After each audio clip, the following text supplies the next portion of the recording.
The fire is already dying when you open your eyes. You lie beneath a sky so enormous that it barely feels connected to the same world you once knew.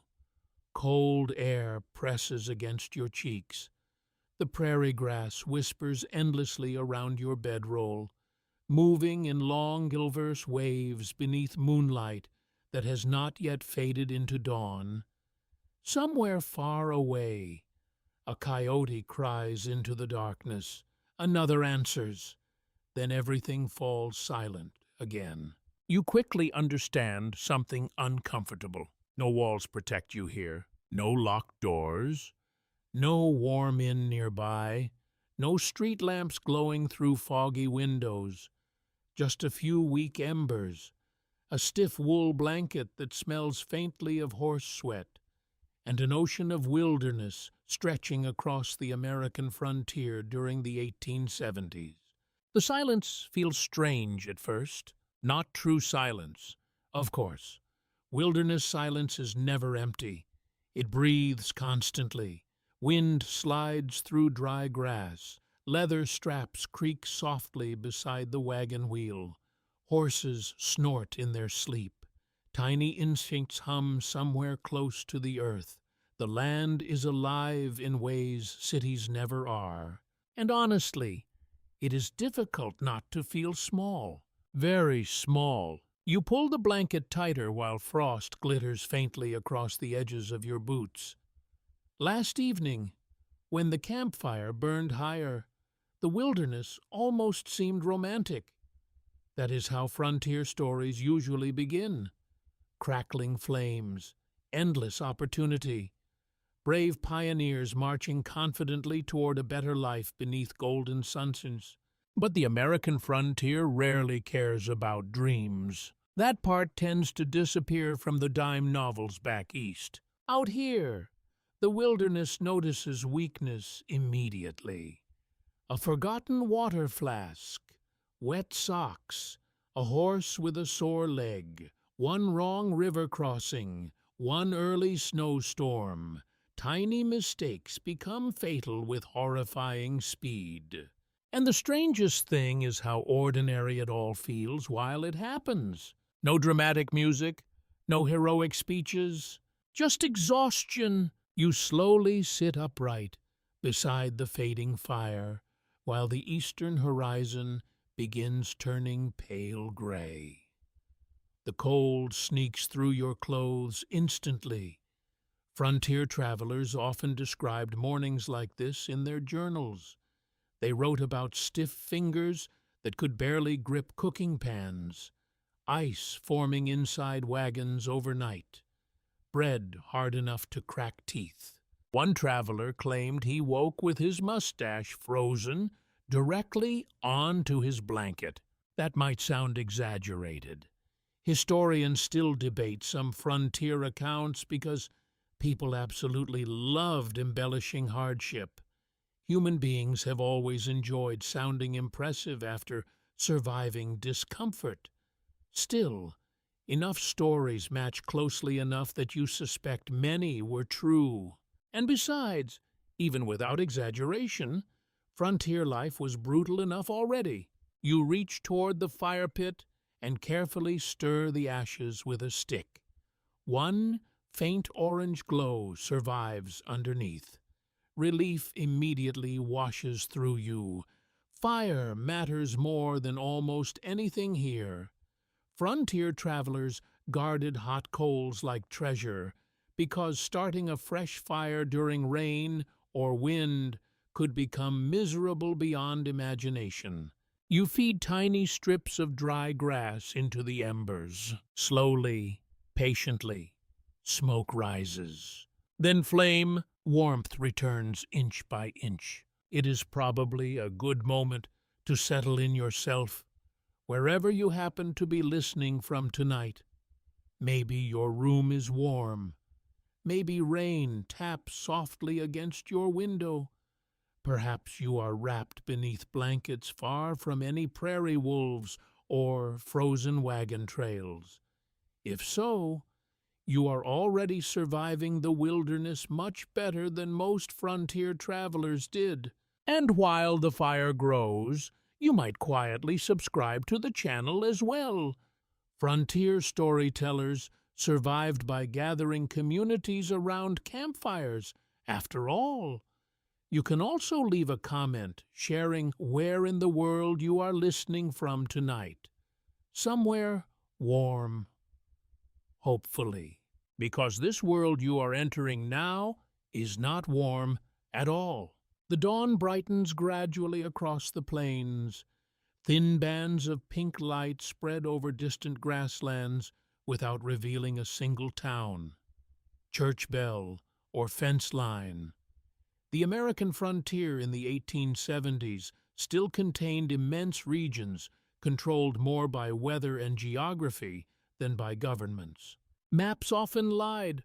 That is one of the less comforting details. Eastern newspapers printed neat illustrations of trails and territories as though the land were already understood.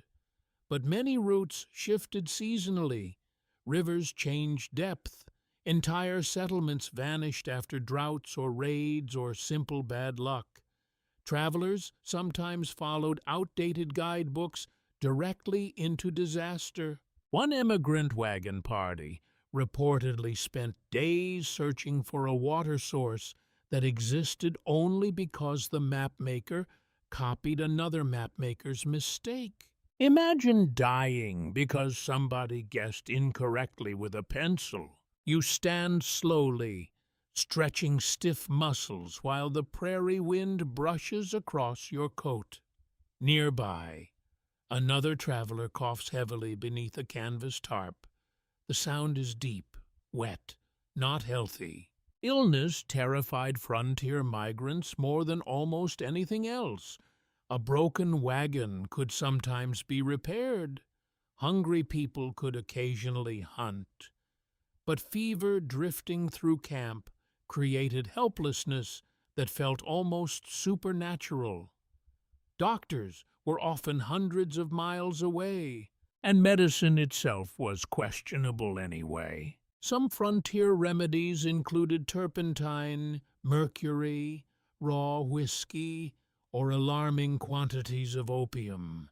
One popular cure for coughs contained enough narcotics to tranquilize a nervous horse. Modern pharmacists would probably collapse onto the floor instantly. You walk a short distance from camp while dawn spreads wider across the prairie.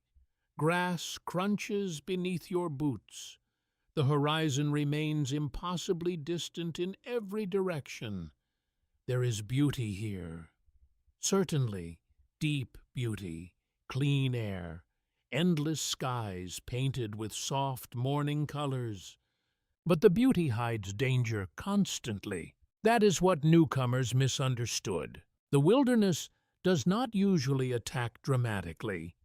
It wears people down slowly instead. Cold nights, bad water, isolation, hunger, wet clothing, insects, loneliness, endless walking, endless uncertainty. The frontier kills patiently, and yet people kept coming. Farmers, immigrants, gold seekers, former soldiers, widows, runaways, dreamers, families carrying everything they owned inside rattling wooden wagons. They crossed rivers and plains, chasing rumors of land, freedom, or reinvention. Some survived long enough to build extraordinary lives. Many did not. The fire behind you crackles louder now, while the first sunlight touches the prairie grass. Somewhere nearby, coffee begins boiling inside a blackened tin pot. Its smell drifts softly through the cold morning air. For one small moment, the wilderness almost feels welcoming. Almost.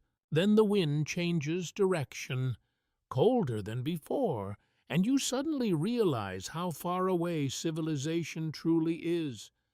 By midday, the wagon tracks behind you have almost vanished. The prairie does that very quickly.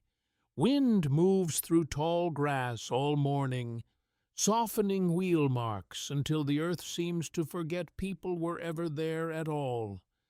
You glance backward more than once, searching for signs of the road east, but the horizon looks smooth and empty beneath the pale autumn sky. It is unsettling. Human beings like evidence of escape routes. On the American frontier during the 1870s, that comfort disappears fast. Once settlements fade behind you, the wilderness begins swallowing certainty piece by piece. Trees become sparse, rivers wander unpredictably, trails split without warning. Even experienced guides occasionally argued about direction, and nobody enjoys hearing the sentence, "I thought the trail was over here," especially not after 3 days without proper sleep. The wagon beside you creaks endlessly as it rolls across uneven ground. Every sound has become familiar now. Harness chains clinking softly, axles groaning like tired old men, canvas snapping in the wind. One mule coughs every few minutes with alarming determination. The animals suffer almost as much as the humans. Sometimes more. Frontier journals constantly mention exhausted horses collapsing beside trails, oxen developing infected sores beneath heavy yokes, mules wandering off overnight, taking desperately needed supplies with them. Travelers depended entirely upon creatures that could not explain when something was wrong until it became obvious. And replacing an animal out here was nearly impossible. You wipe dust from your face while the caravan moves steadily westward. Dust settles on everything: hair, eyelashes, teeth, coffee, salt pork, blankets. One frontier traveler complained that he could taste the prairie every hour of the day.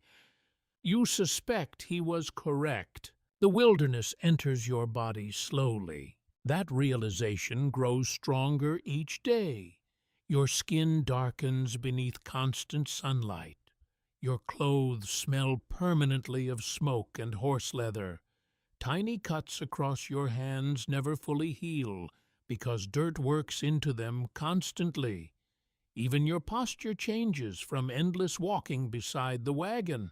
Civilized habits begin slipping away quietly. At first, travelers still attempted certain niceties: clean collars, proper meal schedules, evening grooming, but after several weeks, survival mattered more than appearances.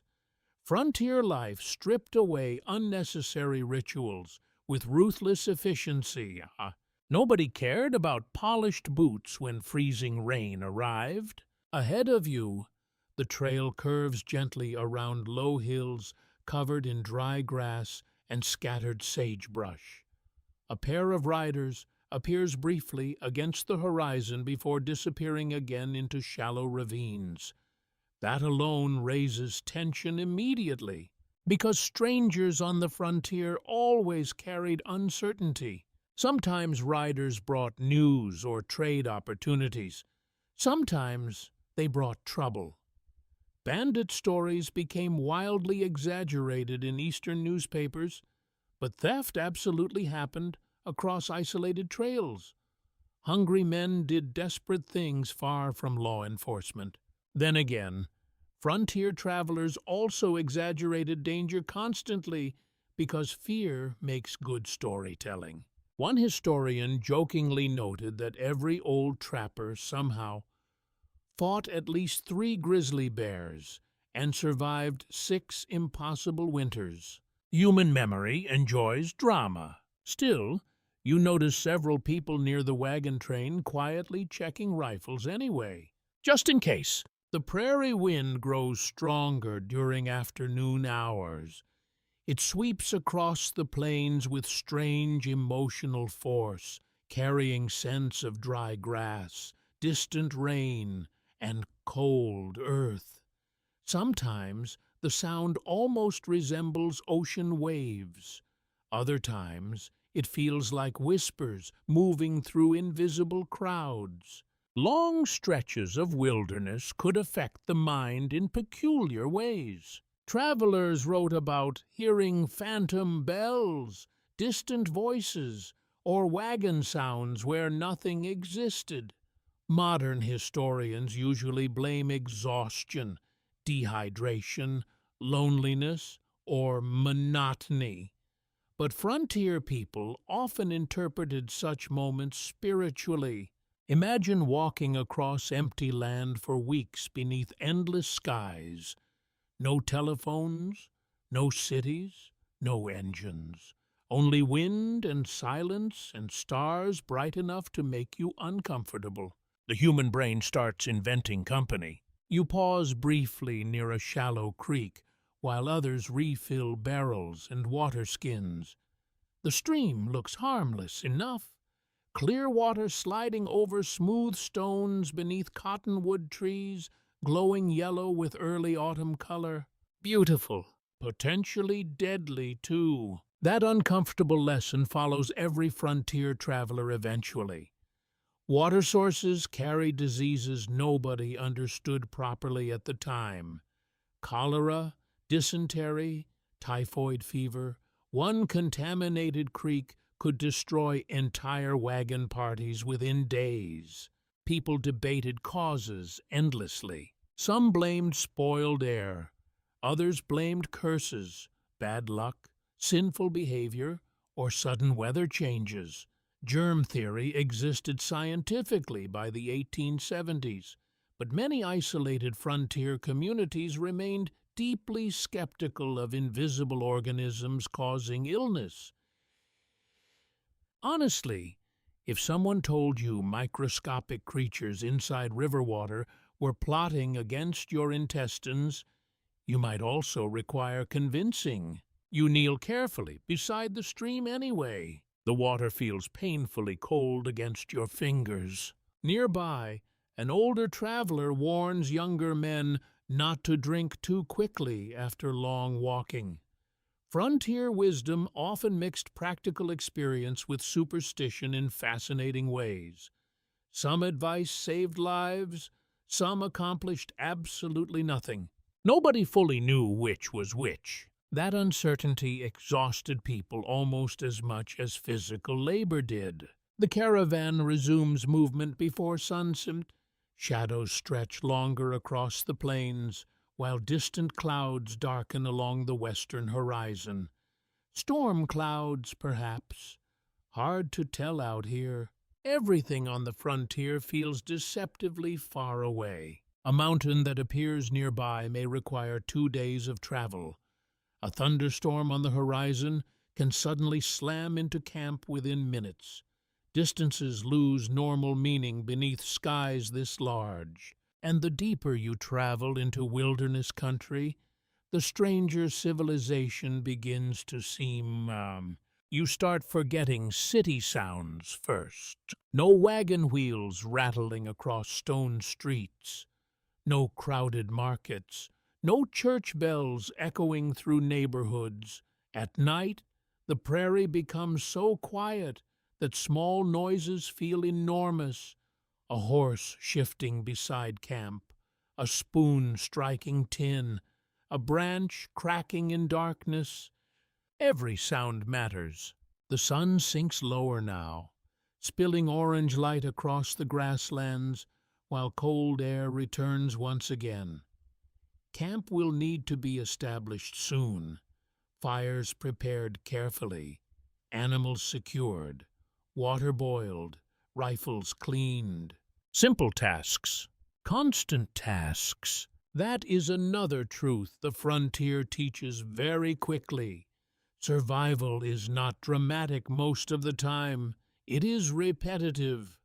Endless small responsibilities performed correctly every single day without fail. Miss one step, and the wilderness notices immediately. Far behind you, the east has already disappeared completely. Ahead waits only distance. Hunger arrives quietly at first. That is what surprises you most. Nobody suddenly collapses beside the trail, dramatically clutching their stomach, while thunder crashes overhead. Frontier hunger usually enters the body slowly, politely, almost, like an unwelcome guest pretending not to cause trouble. You simply notice one morning that breakfast portions seem smaller than before, then smaller again, and suddenly every conversation around camp revolves around food. The wagon train stops near a patch of cottonwood trees beside a narrow creek shortly before sunset. The grass here is thin and brittle from weeks without rain. Dust coats the wagon wheels in pale gray layers. Even the animals seem tired now. Horses lower their heads immediately after being unhitched while oxen breathe in slow, exhausted rhythms. Nobody wastes energy unnecessarily anymore. That is another frontier change you begin noticing. Back east, people moved casually. They talked with their hands. They hurried through tasks because stores and supplies remained nearby. Out here, every motion quietly costs something. Calories become precious. You kneel beside the campfire while a cooking pot hangs above weak flames. Inside waits tonight's meal: salt pork, beans, a little coffee if fortune smiles kindly upon you, perhaps stale biscuits hard enough to function as building materials. Frontier cooking was rarely glamorous. Eastern newspapers loved describing heroic pioneer feasts beneath open skies, but ordinary meals were repetitive beyond imagination. Beans appeared constantly in wagon journals. So did bacon grease, dried meat, sour coffee, cornmeal mush, and biscuits with suspicious textures. One traveler reportedly described frontier bread as capable of surviving artillery fire. Honestly, that may have been accurate. You bite carefully into a piece of salt pork while darkness slowly settles across the prairie. The meat tastes heavily of smoke and preservation brine, tough, greasy, overwhelmingly salty, but your body welcomes it anyway, because hunger has already begun reshaping your standards. Food tastes different when survival depends on it. Nearby, someone quietly scrapes the bottom of a flour barrel and frowns. That sound alone creates tension throughout camp. Flour matters enormously here. Without it, meals shrink into miserable little arrangements of beans and whatever hunting produces. And hunting often disappoints people. That part shocked many newcomers. The frontier looked overflowing with wildlife in stories back east. Endless buffalo herds, deer everywhere, wild turkeys wandering politely into campfires, apparently eager to become dinner. Reality proved far less cooperative. Ammunition cost money. Animals moved unpredictably. Bad weather ruined hunts constantly. And inexperienced travelers frightened game away almost immediately. You stare into the fire while sparks drift upward toward the cold evening sky. Across camp, tired voices speak softly beneath the growing darkness. Someone coughs again. A child whimpers briefly before falling asleep beneath blankets inside a wagon. The wilderness strips away privacy, too. Everything happens near everyone else. Eating, arguing, illness, fear, exhaustion. People on frontier trails learned intimate details about strangers extremely quickly because survival forced constant proximity, and hunger made tempers worse. Very quickly, historians still debate how severe food shortages truly became on most Western trails, because surviving travelers naturally wrote more journals than dead ones did. That sounds obvious, but it matters. Some wagon parties crossed successfully with manageable hardship. Others experienced catastrophic shortages after storms. Broken wagons, animal losses, or poor planning. Unfortunately, human beings consistently overestimate how much food they need for comfort and underestimate how much they need for survival. That combination rarely ends beautifully. A cold wind sweeps through camp while the fire flickers lower. You pull your coat tighter and glance toward the supply wagon where barrels and crates sit beneath canvas coverings. Food stores must constantly be protected from moisture, animals, theft, and simple bad luck. Rats alone created chaos. Frontier camps fought endless battles against mice and insects invading flour sacks during humid weather. Mold spread quickly through damp supplies, coffee beans spoiled, bacon rotted unexpectedly. One cracked barrel could ruin weeks of careful planning, and once supplies vanished, options became frighteningly limited. Some travelers attempted fishing, others hunted desperately. Some simply ate less each day and hoped conditions improved. The body changes under those circumstances. People grow quieter, slower, more irritable. Frontier diaries mention strange dreams about enormous feasts waiting beyond the next hill. Travelers obsessed over restaurant menus they remembered from cities thousands of miles away. One exhausted emigrant reportedly spent an entire evening describing buttered oysters to people who had not seen fresh seafood in months.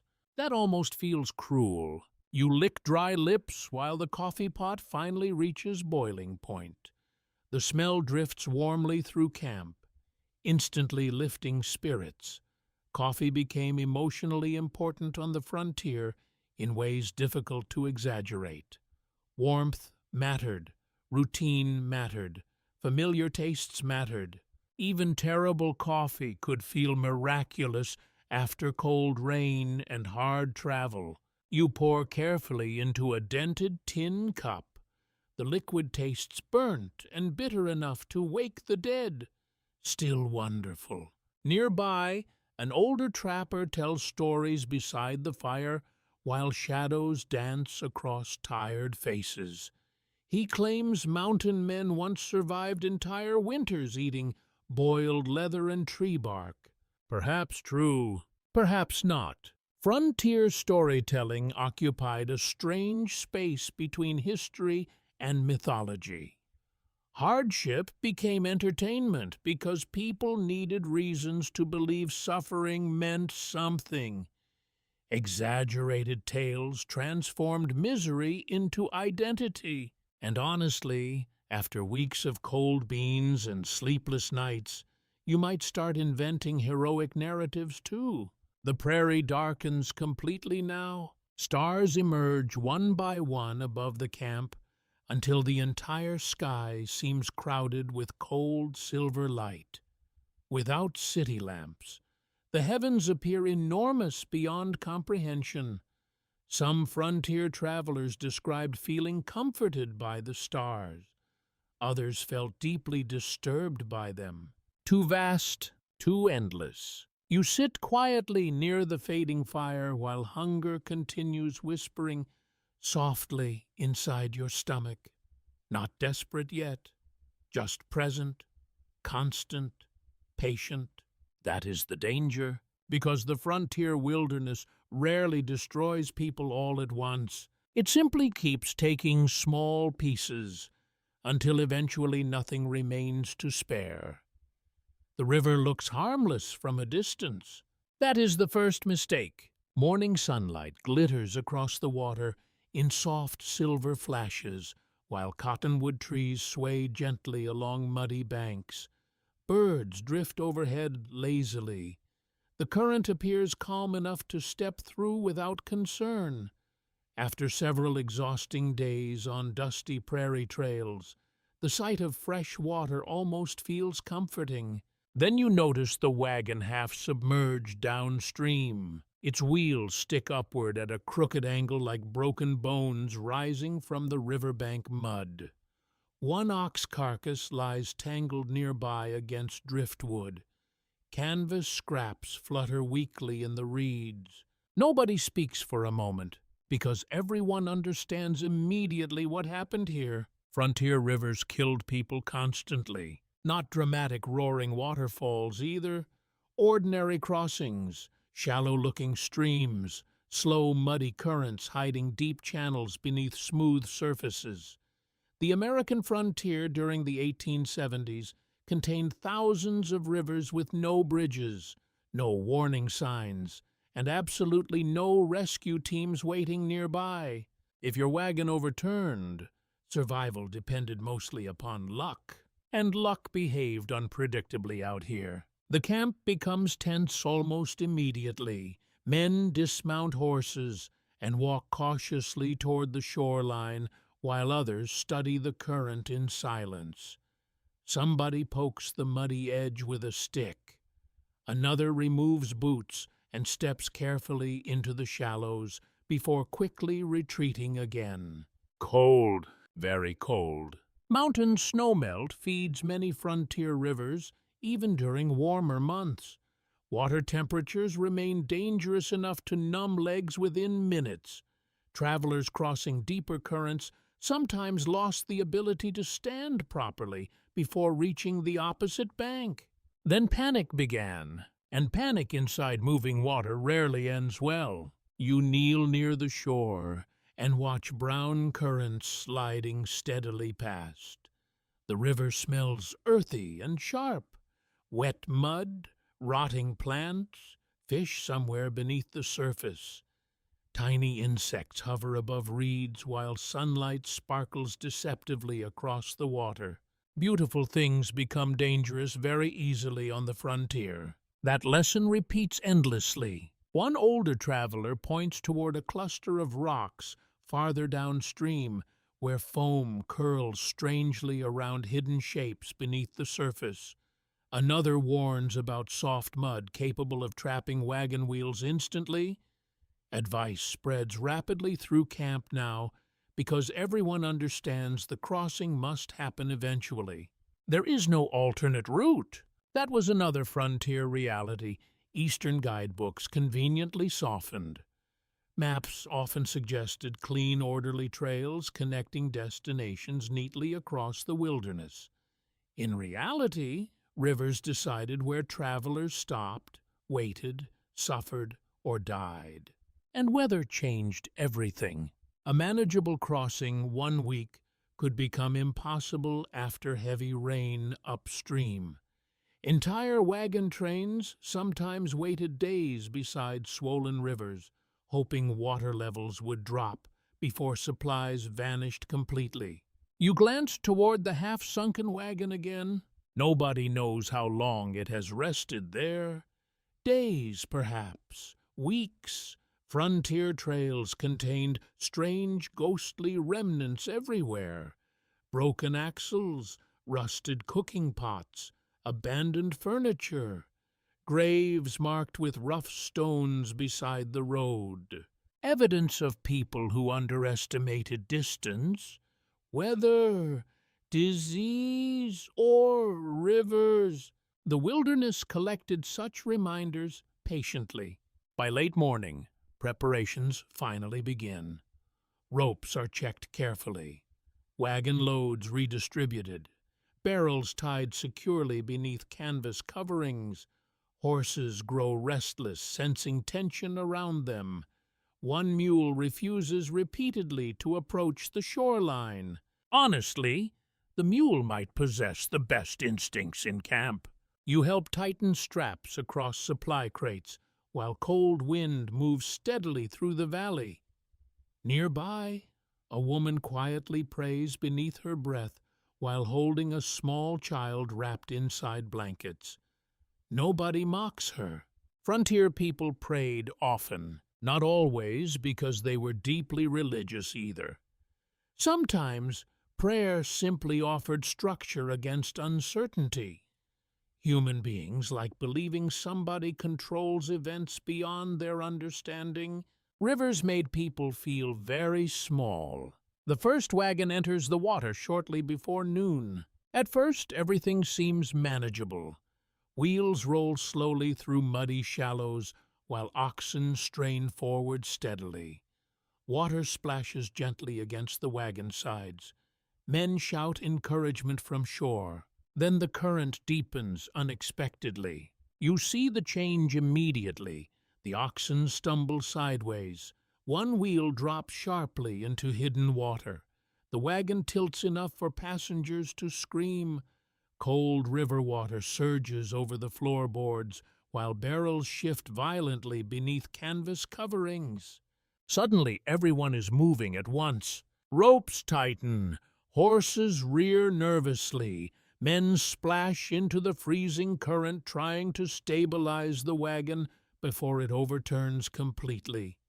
The river roars louder now, no longer calm or gentle. Water presses against legs with terrifying force. Frontier accounts often describe rivers as alive. Standing beside one now, you understand why. The wagon somehow regains balance after several horrible seconds. Oxen lunge forward desperately. Mud churns beneath wheels, gradually, painfully. The vehicle crawls toward shallower water on the opposite bank.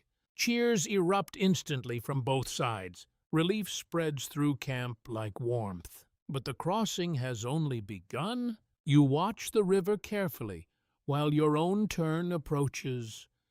Fear settles strangely inside the body during moments like this. Not dramatic terror, something colder, sharper. Your mind begins calculating tiny practical details automatically. What happens if the wagon tips? Can you swim in heavy clothes? How quickly does cold water steal strength? Would the current drag you beneath the wheels? Nobody wants to ask such questions aloud. The next wagon enters more cautiously. Then another. Progress remains painfully slow because one mistake could destroy precious supplies or lives instantly. Frontier emigrants frequently lost food, ammunition, medicine, and clothing during crossings, even when people survived physically. Imagine reaching the far bank alive only to realize your flour barrels vanished downstream. Survival could unravel that quickly. Clouds gather overhead during afternoon hours, while wind ripples across the river surface. The water darkens beneath shifting shadows. Somewhere downstream, a tree trunk crashes softly against hidden rocks. You stare into the current and realize something deeply uncomfortable. The wilderness does not hate you. It simply does not care whether you survive. The wolves begin after midnight. Not close enough to see. That almost makes it worse. You lie awake beneath heavy blankets while the prairie darkness stretches endlessly beyond the weak glow of campfire embers. The air has turned bitterly cold. Frost creeps silently across wagon wheels. Horses shift nervously beside their picket lines, snorting clouds of white vapor into the moonlit night. Then the first howl rises across the plains, long, thin, almost mournful. Every conversation in camp stops immediately. You feel the sound before you fully hear it. Something ancient inside the human mind responds automatically to predators calling through darkness. The howl drifts over the grasslands for several seconds before fading into silence again.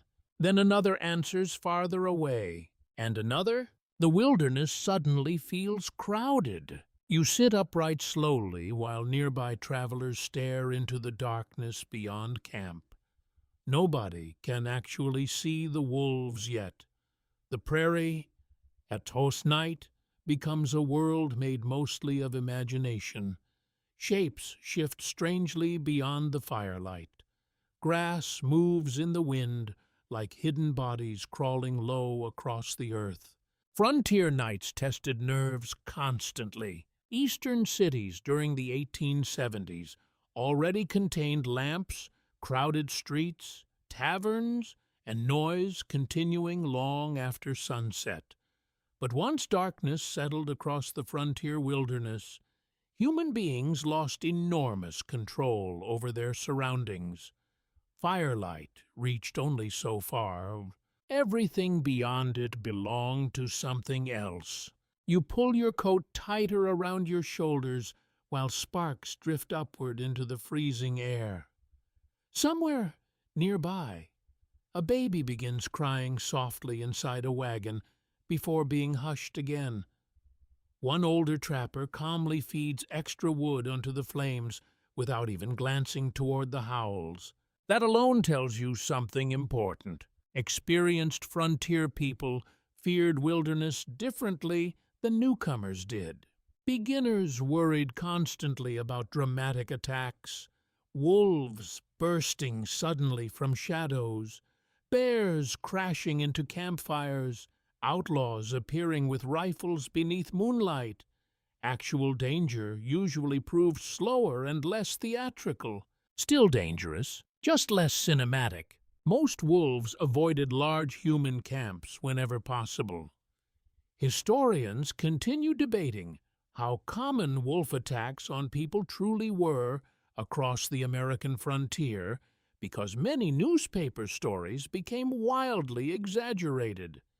Sensational headlines sold papers beautifully back east. Savage beasts devour. Entire wagon train certainly attracts readers better than animals, stayed mostly distant. Reality lived somewhere between those extremes. Hungry wolves absolutely stalked livestock. They circled isolated camps during brutal winters. Lone travelers occasionally vanished under suspicious circumstances. But wilderness fear often expanded beyond actual events because darkness itself magnified uncertainty. And frontier darkness was immense. The howling begins again. Closer this time. Your horses react instantly. Leather harnesses rattle while several animals pull nervously against their ropes. One mule kicks sharply at the frozen ground. Campfires burn brighter now because additional wood keeps being thrown onto them almost automatically. Human beings trust flames deeply, probably for very ancient reasons. You glance upward toward the night sky while cold wind brushes across your face. The stars appear unbelievably sharp above the plains. Without city smoke or electric light, the heavens look crowded enough to spill directly onto the earth. Some travelers claimed frontier nights felt spiritually overwhelming for that reason alone. Others simply felt terrified. Honestly, both reactions make sense.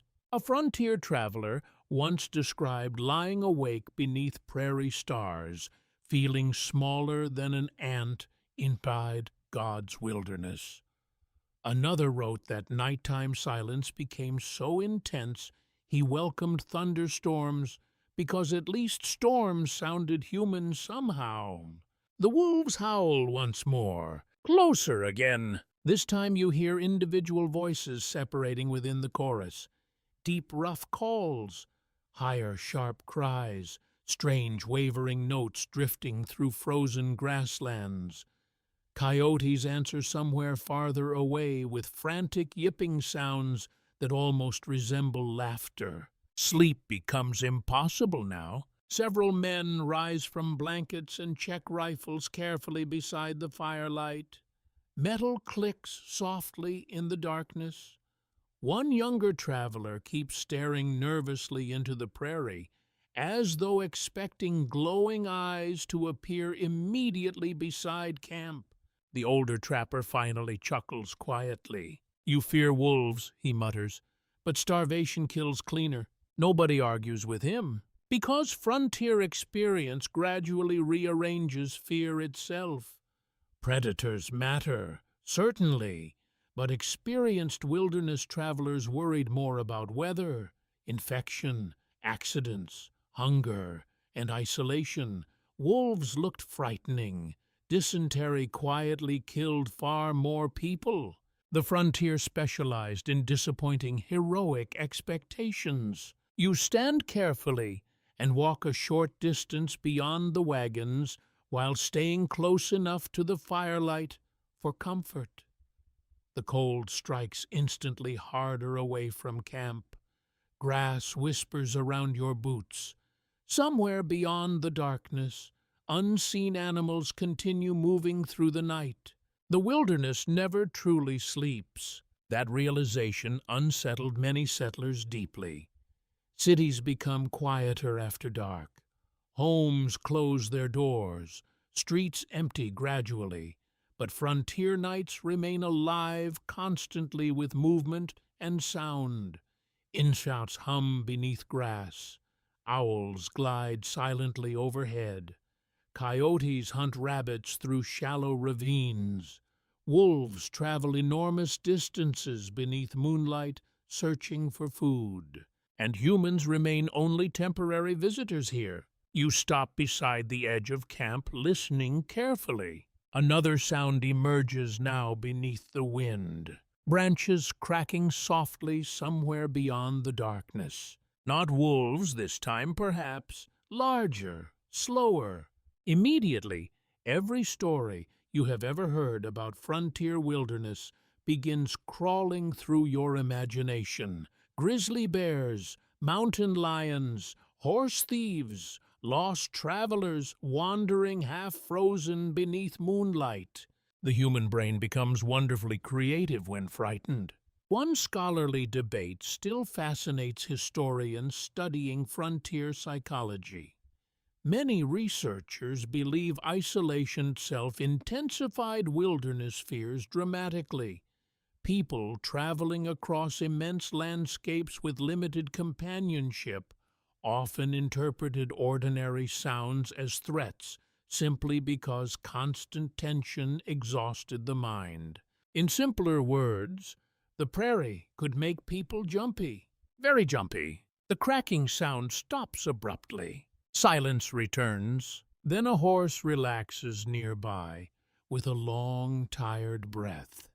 And you suddenly realize the noise probably came from nothing more dangerous than an animal shifting its weight beside frozen brush. Still, your heart continues pounding. The campfire burns lower now, while the wolves drift farther into the darkness again. Their voices fade slowly across the plains until only wind remains. Travelers settle uneasily back beneath blankets. Somebody mutters a prayer. Another coughs harshly into the cold air.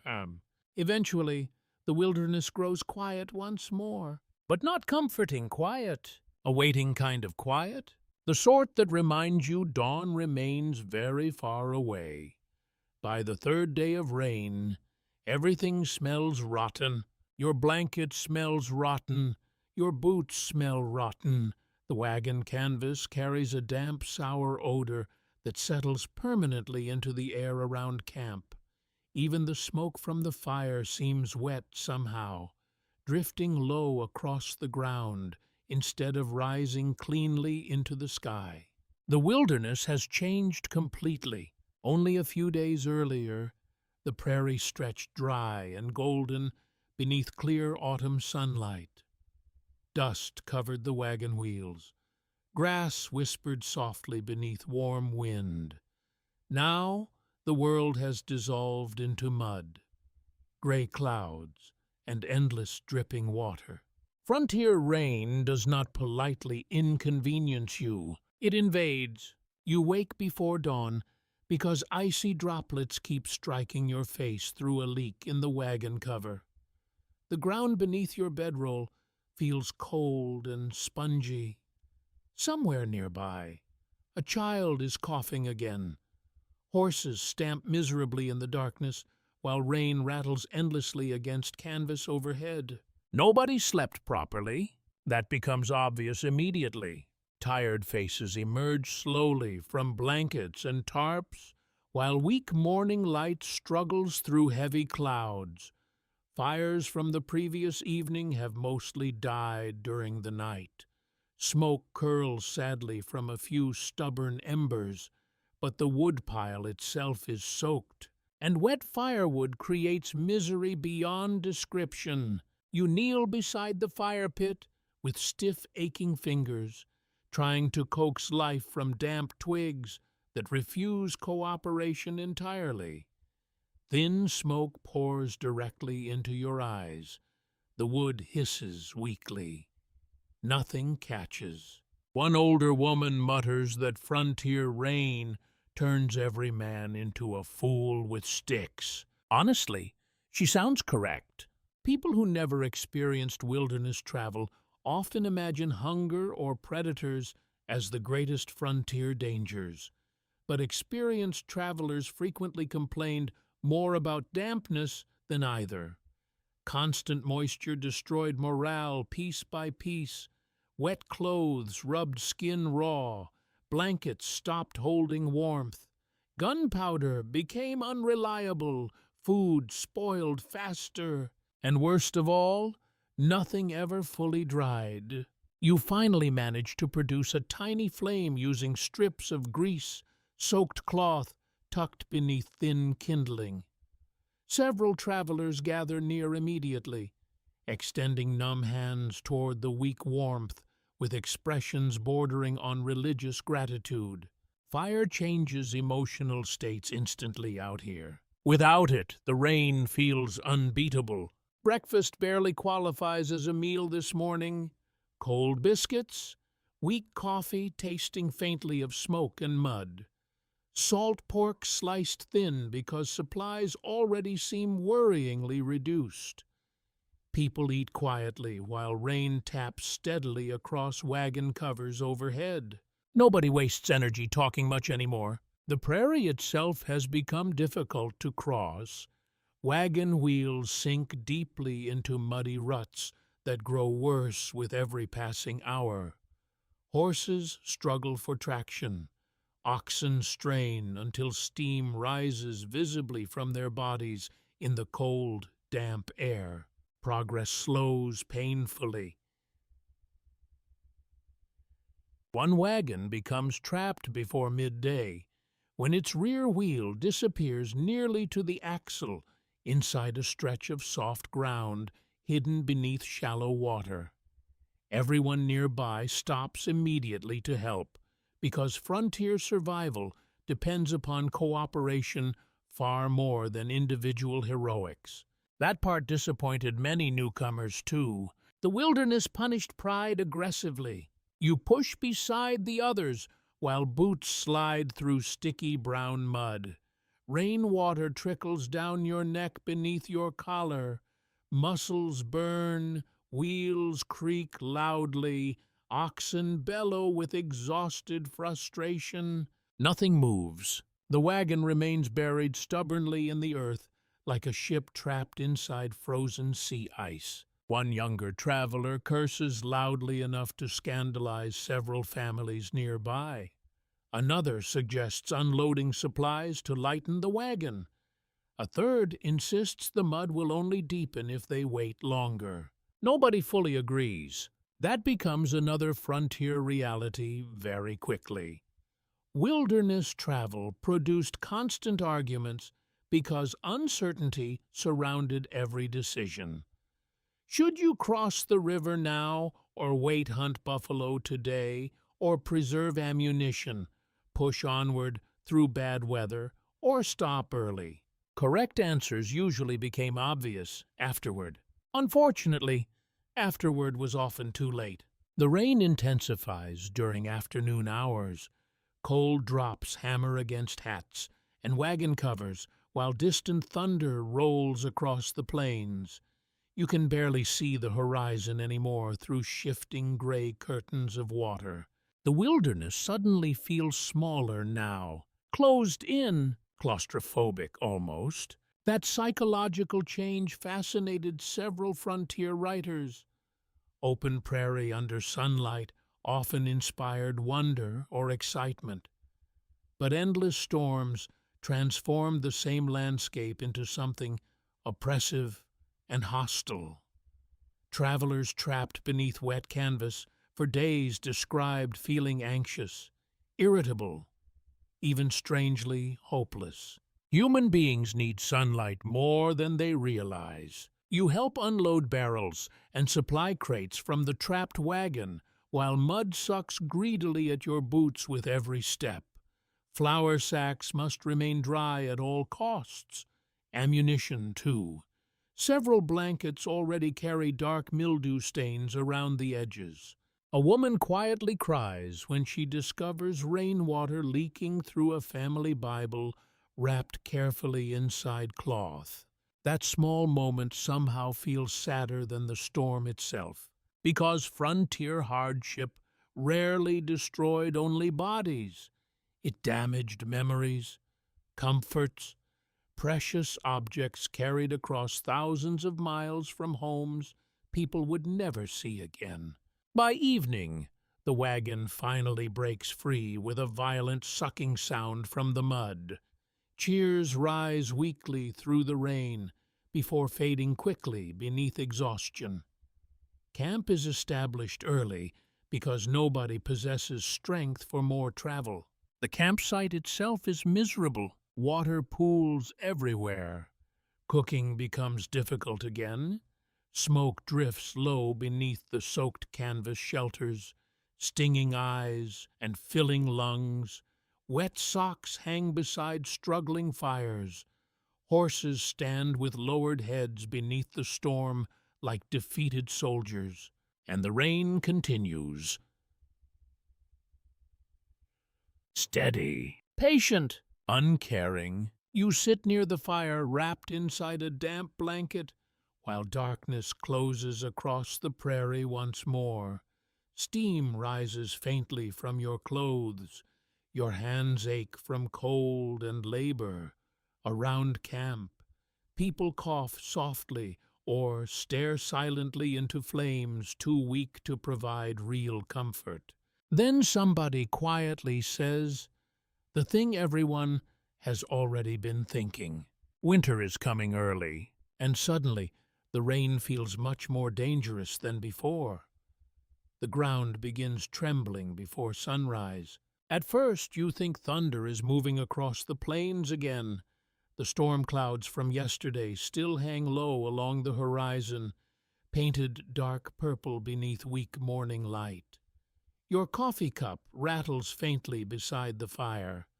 Horses lift their heads all at once, ears twitching sharply toward the western prairie. Then comes the sound, deep, rolling, endless, like distant drums spreading across the earth itself. Every person in camp turns toward the horizon simultaneously. And there they are, buffalo, thousands of them. The herd stretches so far across the plains that your eyes cannot follow its full length. Dark shapes move beneath drifting clouds of dust, while the ground continues vibrating softly beneath your boots. Massive shoulders rise and fall like waves across a living ocean of fur and muscle. For a long moment, nobody speaks, because the sight feels unreal. Many frontier travelers described buffalo herds in almost biblical language. Rivers of animals, endless black storms crossing the prairie. Some estimated herds so large they required entire days to pass completely. Historians still debate the accuracy of certain accounts because human beings become wonderfully dramatic around enormous wildlife. Still, even conservative estimates remain astonishing. Before mass slaughter reduced their numbers catastrophically, tens of millions of buffalo roamed North America. The plains during the 1870s still carried echoes of that older wilderness abundance, though already fading fast. You watch the herd moving steadily eastward, while cold morning wind carries their smell across the grasslands. Earthy, heavy, animal, the odor alone feels enormous somehow. Nearby, several experienced hunters begin discussing possibilities immediately. Fresh meat could transform the wagon train situation. Hides might provide warmer bedding before winter deepens. Bones could even become tools or trade goods later along the trail. Suddenly, hunger sharpens every face around camp, because frontier logic changes quickly around opportunity. A successful buffalo hunt meant survival for many travelers. A failed one could create chaos instead. Buffalo were not simply oversized cows wandering politely through the prairie, waiting for harvest. They were unpredictable wild animals, weighing nearly a ton, capable of outrunning horses over short distances and trampling human beings into mud without slowing down. One trapper quietly points toward scars across his left arm and says only, "Bull caught me near Platte River." Nobody asks for details. The scar answers sufficiently. You follow several hunters away from camp, while the enormous herd continues drifting across distant grasslands beneath pale sunlight. Prairie birds swirl overhead, feeding on insects disturbed by the migration. Dust clouds rise steadily into the morning air. The wilderness feels alive in overwhelming ways now. Buffalo shaped frontier existence completely. Indigenous nations across the plains depended upon them for food, shelter, clothing, tools, fuel, and spiritual traditions long before settlers arrived. Many historians argue the destruction of buffalo populations became one of the greatest ecological and cultural catastrophes in North American history. And much of it happened shockingly fast. Some frontier hunters killed buffalo only for tongues or hides, leaving massive carcasses rotting across the prairie afterward. Railroad passengers reportedly shot animals from train windows for entertainment during certain years. Human beings remain very strange creatures when encountering abundance. You crouch low beside tall grass while the hunters study wind direction carefully. Buffalo eyesight was not exceptional, but their hearing and smell certainly were. A careless approach could send the entire herd thundering away across the plains, and a stampede created danger beyond imagination. That possibility sits quietly inside everyone's thoughts now. One older hunter explains the safest strategy in a low voice. Stay downwind, never panic a bull, never fire too early, and most importantly, never allow yourself to become trapped beneath moving animals. Simple advice, potentially life-saving advice. The herd seems calmer up close, though only slightly. Buffalo graze steadily while calves remain close beside larger cows. Huge bulls stand apart occasionally, shaggy heads lowered as though contemplating unpleasant philosophy. Flies drift around their massive shoulders. Their breath steams faintly in the cold morning air. Then one enormous bull lifts its head and stares directly toward your position. Every muscle inside your body tightens immediately. The animal looks ancient somehow. Thick neck, scarred hide, dark eyes unreadable beneath heavy fur. For several seconds, neither side moves at all, while prairie wind slides through the grass between you. This is the frontier stripped completely bare. No fences, no zoo barriers, no safe distance, just human beings sharing open wilderness with something vastly stronger than themselves. A rifle cracks suddenly somewhere farther down the line. Instant chaos erupts. Buffalo surge forward across the plains with shocking speed. Dust explodes upward beneath pounding hooves, while the earth itself begins shaking violently. The sound becomes deafening almost instantly. Thousands of animals moving together produce a force difficult for the human mind to process properly. You flatten yourself against the ground, while dark bodies thunder across nearby grasslands. The smell hits next. Dirt, sweat, animal musk, torn earth. One hunter shouts frantically for everyone to stay low. Another horse rears wildly in panic. The stampede veers slightly eastward, missing your position by what feels like only seconds. Still, the ground trembles long after the herd passes. Silence eventually returns slowly. The hunters regroup carefully while dust drifts across the prairie beneath weak sunlight. One buffalo lies dead farther ahead, near crushed grass and churned earth. Another wounded animal limps distantly toward the horizon. Nobody celebrates loudly, because even successful hunts carried uncomfortable emotions sometimes. Frontier survival demanded violence against the wilderness, while simultaneously depending upon it completely. You approach the fallen buffalo slowly. Steam rises from its body into cold morning air. The animal looks impossibly large up close. And for the first time, you fully understand something frontier travelers learned quickly. Out here, survival always costs something else. The fire goes out just before dawn. At first, nobody notices. The camp lies silent beneath a pale layer of frost, while exhausted travelers sleep inside wagons and beneath damp blankets spread across frozen grass. Thin gray smoke still curls faintly upward from the ashes, enough to suggest warmth remains somewhere underneath. But when you kneel beside the pit and push apart the blackened coals with a stick, nothing glows back at you. Only cold ash. Your stomach sinks immediately, because losing fire on the frontier feels strangely close to losing civilization itself. You glance toward the eastern horizon, where weak blue light slowly spreads across the prairie. The cold has sharpened overnight. Ice rims the water buckets. Leather straps feel stiff beneath your fingers.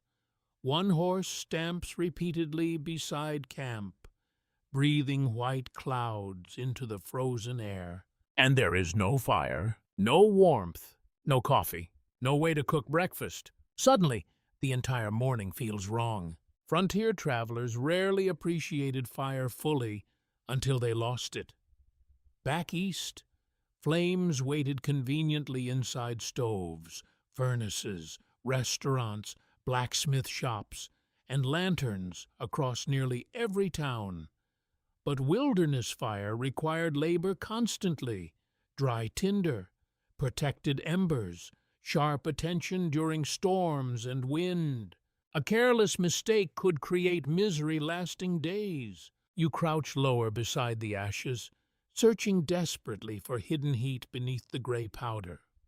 Sometimes coals survived invisibly deep inside the pit, long after surface flames disappeared. Experienced frontier people learned to guard even tiny embers carefully, carrying them between camps inside metal containers packed with ash or moss. Because starting over from nothing was difficult, especially after rain. And unfortunately, everything around camp still carries yesterday's dampness. One older woman notices your expression immediately. "Dead?" she asks quietly. You nod. The word spreads through camp faster than expected. Soon, several travelers gather beside the cold pit, wearing the same uneasy expression, frontier people reserved for broken wagon wheels or missing livestock. losing fire meant losing time, warmth, comfort, and precious energy. If snow arrived unexpectedly before flames returned, conditions could become dangerous very quickly, particularly for children. A younger man confidently volunteers to restart the fire using flint and steel. His confidence lasts approximately 3 minutes. The sparks look impressive enough. Tiny orange flashes leap into carefully arranged grass and bark shavings. Smoke appears briefly. Everyone leans closer, hopefully. Then nothing. The damp tinder collapses into disappointment. Another attempt fails shortly afterward. Then another. Tiny frustrations become emotional surprisingly fast on the frontier because exhaustion already sits beneath every conversation like hidden weight. Nobody slept well. Supplies remain limited. Winter approaches steadily. And now, even fire refuses cooperation. One traveler mutters that the wilderness enjoys humiliation. Honestly, some mornings it certainly seems possible. You walk beyond camp, searching for dry material beneath cottonwood trees near the creek. Frost crunches softly beneath your boots, while weak sunlight filters through bare branches overhead. The world smells cold and metallic. Wet bark, frozen mud, distant wood smoke from somebody else's surviving fire farther down camp. That smell alone creates envy immediately. Frontier camps sometimes borrowed flames from neighboring travelers, the way modern people borrow phone chargers. A single healthy coal could save enormous labor. But pride complicated such requests, particularly among men determined to appear capable before strangers. The frontier encouraged stubbornness. It also punished stubbornness constantly. You kneel beside a fallen tree and carefully break apart sections of dry inner bark hidden beneath the damp outer layer. Tiny curls of wood peel away beneath your knife. Better than nothing. Nearby, another traveler chips hardened resin from a pine stump because resin burns hotter even in wet conditions. Survival knowledge spread across frontier camps in strange, informal ways. Trappers learned from indigenous hunters. Settlers learned from soldiers. Everybody copied whoever stayed alive longest. No wilderness traveler remained an expert for very long. Nature eventually humbled everyone. Back at camp, preparations continue more carefully now. A small circle of stones protects the new fire pit from wind, while shredded bark and dry grass form a delicate nest beneath thin sticks arranged like a miniature cabin. The entire process suddenly feels ceremonial, almost sacred. Several people crouch silently nearby, watching the younger man strike flint against steel again. Sparks leap downward. Smoke rises faintly. Nothing. Another strike. More smoke. Then finally, a tiny orange thread appears deep inside the tinder bundle. Nobody breathes. The man bends lower and blows gently into the fragile glow. Smoke thickens. The orange thread spreads slowly through the bark fibers, while tiny crackling sounds emerge beneath the wind. Then flame blossoms upward all at once. Relief sweeps through camp instantly. Actual visible relief. Several people laugh softly. One woman closes her eyes for a brief second, as though thanking heaven personally. Children edge closer toward the growing warmth, while coffee pots appear almost immediately from wagons and supply crates. Amazing how quickly civilization rebuilds itself around fire. You extend frozen hands toward the flames while heat brushes across your skin once more. Smoke rises cleanly now into brightening morning air. The smell alone changes moods throughout camp. Warm wood smoke means safety, at least temporarily. Historians studying frontier settlements often note how central fireplaces remained emotionally as well as physically. Families gathered around them for warmth, cooking, storytelling, sewing, prayer, and companionship.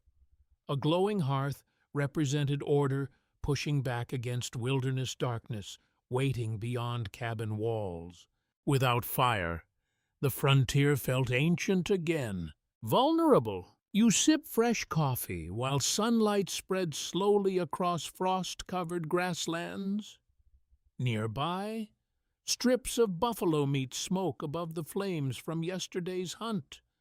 Children thaw stiff fingers beside the pit. Somebody hums softly while repairing a broken harness strap. For one peaceful moment, camp almost resembles home. Then a sudden wind sweeps across the prairie, hard enough to scatter sparks sideways through the air. And every person near the fire reacts instantly to protect it, because nobody here trusts comfort to last very long anymore. The fever begins with something small. A cough, that is all. One sharp sound drifting through camp during breakfast, while coffee boils above the fire and cold morning sunlight spreads across the prairie. At first, nobody pays much attention. Frontier camps always contained coughing. Dust irritated lungs constantly. Smoke from wet fires stung throats. Long travel exhausted bodies, already weakened by poor sleep and thin meals. People coughed everywhere, but by evening, the man cannot stop shaking. You notice it while helping secure wagon covers against rising wind. He sits beside the fire, wrapped inside 2 blankets despite the afternoon warmth, hands trembling so violently that coffee spills from his tin cup. Sweat shines strangely across his forehead. His breathing sounds wet and uneven. The wilderness suddenly feels more dangerous than it did around wolves, because predators wait outside camp. Illness enters directly into it. The man is named Walter, though most travelers simply call him the carpenter, because frontier wagon trains identified people by usefulness almost as often as by names. Walter repaired wheels, built crates, sharpened tool handles. Quiet man, middle-aged, strong shoulders, worn crooked from years of labor. Now he can barely stand. Nobody knows exactly what caused the sickness, and that uncertainty terrifies everyone most. Frontier medicine during the 1870s existed in an uncomfortable place between practical experience, hopeful superstition, and genuine scientific transition. Some doctors understood infection better than previous generations. Others still believed illness traveled primarily through foul air or spiritual imbalance. Meanwhile, ordinary travelers guessed constantly. Bad water, perhaps. Cold rain, exhaustion, spoiled meat, river fever, lung sickness. Too many possibilities. You kneel near the fire while several women soak cloth in cool water for Walter's forehead. His skin looks pale beneath the flickering flames. Every few minutes, he coughs deeply into a handkerchief already stained darker than before. No one mentions the color aloud. Frontier people understood certain signs instinctively, even when they lacked modern medical explanations. A younger traveler suggests whiskey immediately, because whiskey somehow became the frontier solution for nearly every problem imaginable. Fever whiskey, snakebite whiskey, tooth pain, definitely whiskey. Loneliness, larger whiskey. To be fair, frontier life occasionally justified strong drinking. Another woman insists willow bark tea might help reduce fever. Someone else recommends mustard plasters against the chest. An older trapper quietly mutters that mountain air cures most sickness if people rest properly. The problem is that wilderness travelers rarely possess the luxury of rest.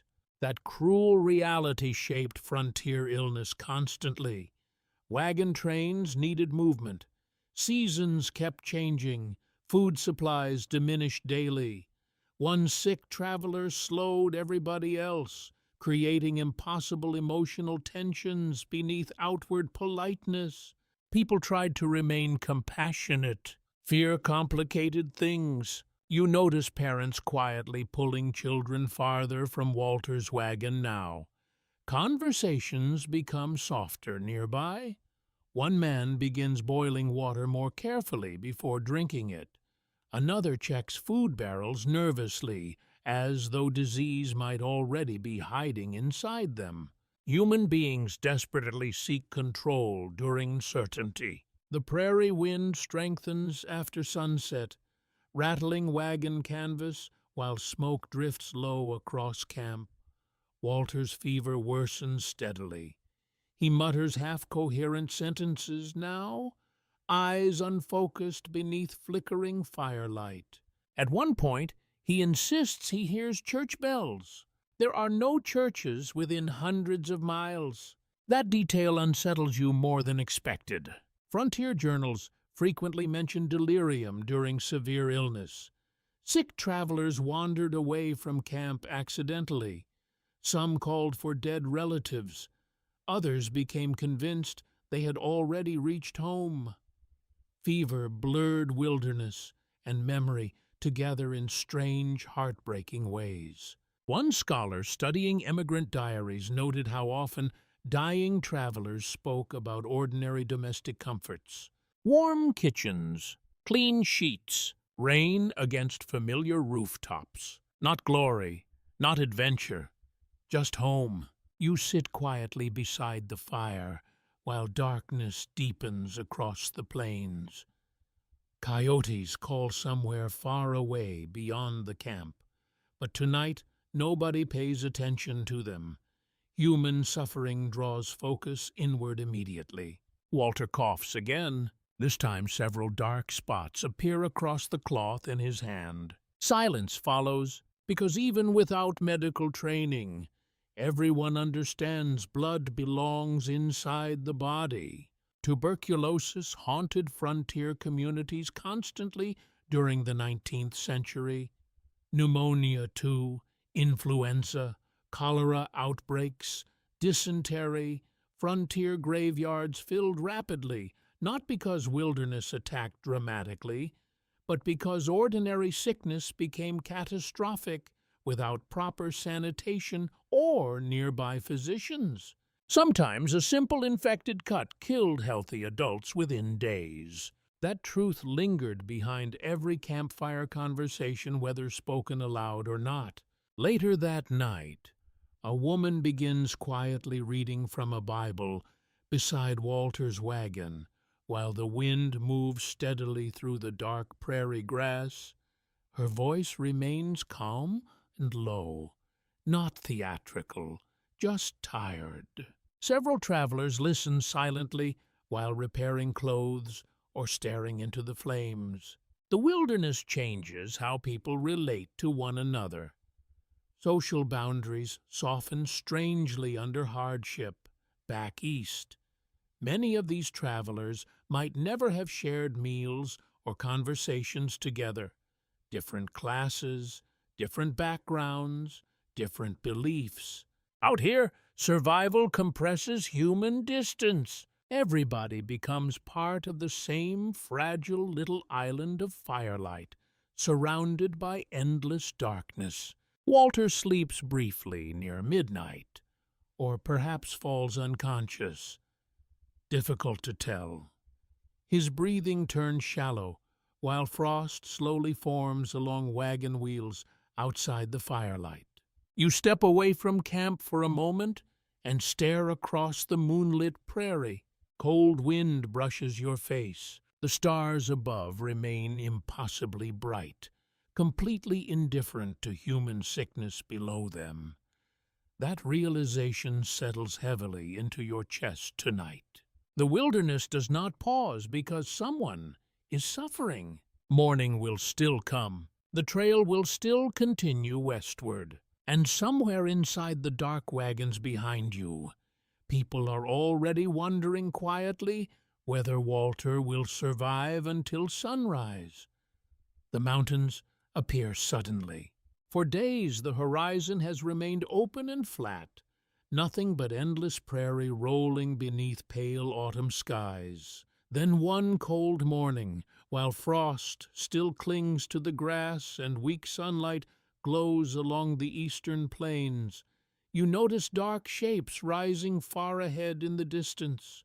At first they barely seem real, clouds perhaps, storm shadows. But as the wagon train moves westward hour by hour, the shapes sharpen slowly into jagged blue ridges stretching across the horizon like the spine of some enormous sleeping creature. The Rocky Mountains, and for the first time since leaving civilization behind, the wilderness no longer feels empty. It feels towering. You stop walking beside the wagon for a moment, staring toward the distant peaks, while cold wind brushes through your coat. Snow glimmers faintly across the highest ridges, even from this impossible distance. The mountains seem beautiful in the same dangerous way rivers and storms were beautiful. Too large, too ancient, too indifferent. Frontier travelers often described emotional shock upon first seeing the Rockies. After weeks crossing open plains, the mountains felt almost supernatural. Some immigrants wept openly, others became deeply uneasy. One trapper reportedly muttered, "God stacked the earth too high here." Honestly, looking at those peaks now, you understand his concern. Around camp that evening, conversations revolve entirely around the mountains ahead. Routes, snow conditions, passes, avalanches, which trails remain safest this late in the season. Nobody agrees fully. That becomes increasingly common on the frontier. Every experienced traveler carries different stories. One man insists the northern pass remains faster. Another warns early storms already buried wagons there 3 winters ago. A trapper claims he once crossed through deep snow using only frozen buffalo meat and pine bark tea. The trapper also previously claimed to fight 3 wolves with a frying pan. So, confidence in his testimony remains mixed. Still, the anxiety spreading through camp feels real enough. Because mountains change wilderness survival completely. The open plains at least allowed visibility. You could spot storms approaching hours away. Rivers wound visibly through valleys.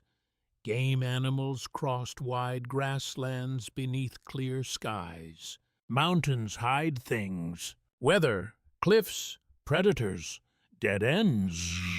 And worst of all, cold. You wake before dawn the next morning to discover ice forming inside your water cup. The air itself feels sharper now, thinner somehow. Breath curls white beneath the stars while horses stamp nervously against frozen ground. Winter is following you west. That realization settles heavily over camp during breakfast. People move faster now, despite exhaustion. Wagon wheels creak steadily uphill across rougher terrain, where grasslands gradually give way to rocky slopes and scattered pine forests. The smell changes first. Prairie dust disappears beneath scents of cold stone, pine resin, damp earth, and snow drifting somewhere high above the valleys. Ravens circle overhead, calling harshly through the morning air. Even the wind sounds different here, funneling sharply through narrow canyons instead of sweeping freely across open plains. The wilderness feels closer now, more personal. You walk beside a steep ridge during afternoon hours while loose stones slide beneath your boots. Wagons struggle painfully across uneven trails hacked into mountain earth by earlier travelers. Several men push constantly at the wheels to prevent dangerous tipping. One mistake here could send everything tumbling into ravines below. Frontier mountain trails rarely deserve the word road. Many were little more than widened animal paths scraped along cliff edges. Travelers routinely abandoned furniture, stoves, trunks, and even pianos to lighten overloaded wagons during steep ascents. Imagine hauling a piano halfway across North America before finally admitting defeat beside a mountain trail. Human optimism truly has no limits. A sudden crack echoes sharply somewhere above you. Everyone freezes instantly. For one terrible second, you think avalanche, but it is only falling rock. A cluster of stones bounces violently down a nearby slope before crashing into brush below the trail. Still frightening enough. Mountain travel trained frontier people to fear gravity in entirely new ways. Cliffs, landslides, narrow passes, collapsing ledges, the wilderness no longer stretched endlessly outward. Now it rose directly above you, waiting for mistakes. Walter, the sick carpenter, remains alive somehow, though barely. His coughing fits echo weakly from inside the wagon during rest stops. The thinner mountain air seems to worsen his breathing. One woman quietly crosses herself each time she hears him. Nobody says it aloud, but the mountains feel like a terrible place to become ill. By evening, snow begins falling lightly through the trees. Not a storm yet, just soft drifting flakes swirling beneath darkening skies. And still, panic spreads quietly through camp. Early snow terrified frontier migrants because timing mattered enormously in mountain country. Too slow, and passes closed completely beneath winter drifts. Entire wagon parties vanished that way during especially brutal seasons. The most infamous disasters still haunted frontier memory decades later. Frozen camps, starvation, cannibalism whispered about beside fires in horrified voices. The wilderness remembered every mistake. You help establish camp inside a narrow valley surrounded by towering dark pines. The fire struggles at first because cold wind tumbles constantly down the mountain slopes. Eventually flames rise higher, casting orange light against nearby rocks while snowflakes melt softly in the heat. The mountains loom invisible beyond the darkness now. You can feel them anyway. That is the unsettling thing. Their presence presses against the night itself. Massive silent ridges surrounding your tiny little campfire from every direction. A frontier traveler once wrote that mountains made him feel like an insect hiding beneath fallen branches. Tonight, wrapped inside damp blankets while snow drifts quietly through the trees overhead, you begin understanding exactly what he meant. The silence begins changing people first. Not dramatically. Nobody suddenly leaps onto wagon roofs, screaming at the moon, or starts speaking exclusively to squirrels. Frontier loneliness works more quietly than that. It settles slowly into the mind over weeks and months, reshaping thoughts in ways difficult to notice while they happen. You realize this one evening while watching two travelers argue fiercely about coffee. Not the lack of coffee, the temperature of it. One insists boiling water ruins the flavor. The other claims weak coffee destroys morale faster than hunger. Within minutes, both men are red-faced and furious beside the fire, while everyone else stares into the flames, pretending not to listen. Back east, they probably would have laughed. Out here, exhaustion sharpens everything. The wagon train has been traveling through mountain country for nearly 2 weeks now.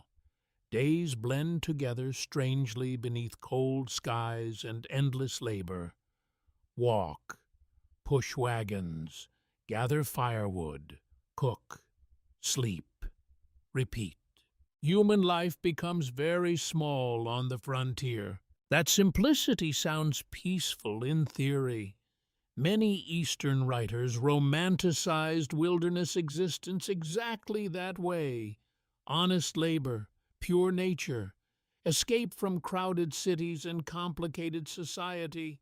But endless simplicity affects the human brain strangely. You begin forgetting dates first, then smaller things, the sound of busy streets, the smell of bakeries, the feeling of sleeping indoors without listening constantly for danger outside. Frontier journals often mention travelers struggling to remember what month it was after long periods crossing isolated territory. Time loses structure when every day resembles survival. You sit beside the fire repairing a torn glove while cold wind moves through the pine trees overhead. Sparks drift upward into dark branches. Nearby, a woman softly hums while rocking a crying child beneath blankets inside a wagon. The melody sounds heartbreakingly gentle against the wilderness silence surrounding camp. Walter died yesterday morning. Nobody discusses it much tonight. That is another frontier truth people rarely imagine correctly. Death on the trail often arrived without dramatic speeches or grand emotional scenes. There simply was not enough energy. People mourned quietly because survival tasks continued regardless. The wagon train stopped briefly beside a frozen creek, while several men dug a grave into rocky mountain soil. The work took hours because the earth had already begun hardening beneath winter cold. Walter's body was wrapped carefully in blankets. A prayer was spoken. Then the wagons moved onward again. The wilderness allowed little time for grief. Still, his absence feels strangely large tonight. You keep expecting to hear his cough from the wagon line. Several travelers glance automatically toward the empty space where he usually sat beside the evening fire. Human beings adapt to companionship quickly, even temporary companionship formed under hardship. Then suddenly someone disappears, and silence expands around the missing space. The mountains worsen loneliness in peculiar ways, too. The prairie at least offered enormous open skies and distant horizons. Here, narrow valleys and dark forests create feelings of isolation that almost seem physical. You rarely see beyond the next ridge. Sometimes the wilderness feels like it is swallowing the world one canyon at a time. A younger traveler named Eli has started talking to his mule constantly during the day. Entire conversations, questions, complaints, little jokes muttered beneath his breath while the animal plods patiently beside the wagon. Nobody mocks him. Several people have started doing similar things themselves. One woman speaks softly to her cooking pot while preparing meals. Another whispers nightly prayers so long and detailed they sound more like conversations with an invisible friend. A trapper farther back in the train sings old army marching songs to himself while gathering firewood. Loneliness creates company wherever it can. Historians studying frontier isolation often note how psychologically difficult wilderness travel became even for experienced outdoorsmen. Human beings evolved socially. We expect crowds, routines, familiar places, repeated interactions. The frontier stripped most of that away. Days passed with only the same handful of exhausted faces, surrounded by endless unfamiliar terrain.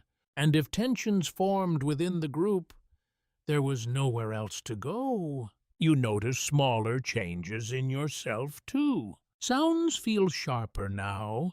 Tiny noises wake you instantly during the night. You spend long stretches staring silently into fires without realizing how much time has passed. Some evenings, you replay old memories repeatedly, simply to hear different voices inside your mind.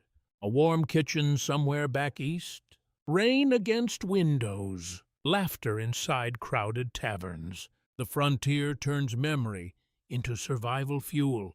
Tonight, the sky remains clear above the mountains.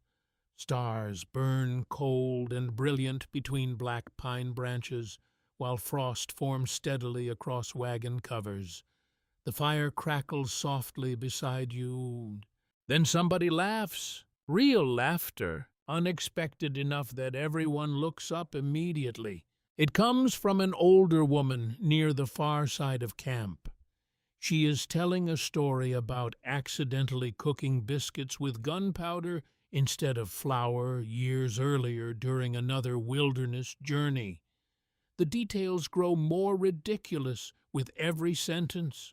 Soon, several travelers are smiling despite themselves, then laughing too.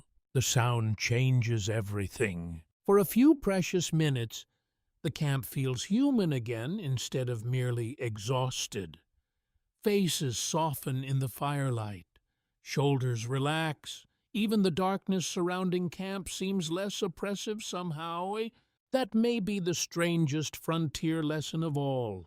Not that people survived through strength alone, but through companionship, tiny moments of warmth against enormous cold spaces.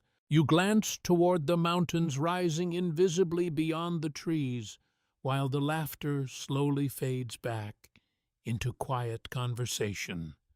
Wind moves gently overhead now. Snow glimmers faintly beneath the stars. The wilderness still surrounds you completely, still dangerous, still indifferent. But tonight, beside the firelight and tired voices, it feels just slightly less lonely than before. The deer watches you long before you see it. That is the humiliating part. You move carefully through the frozen trees at dawn, boots crunching softly across thin snow, while cold air burns inside your lungs, rifle held close, breathing slow. Every frontier story you ever heard about hunting echoes confidently through your mind. Quiet footsteps, sharp eyes. One perfect shot. Reality, unfortunately, feels considerably less heroic. A pine branch snaps beneath your boot.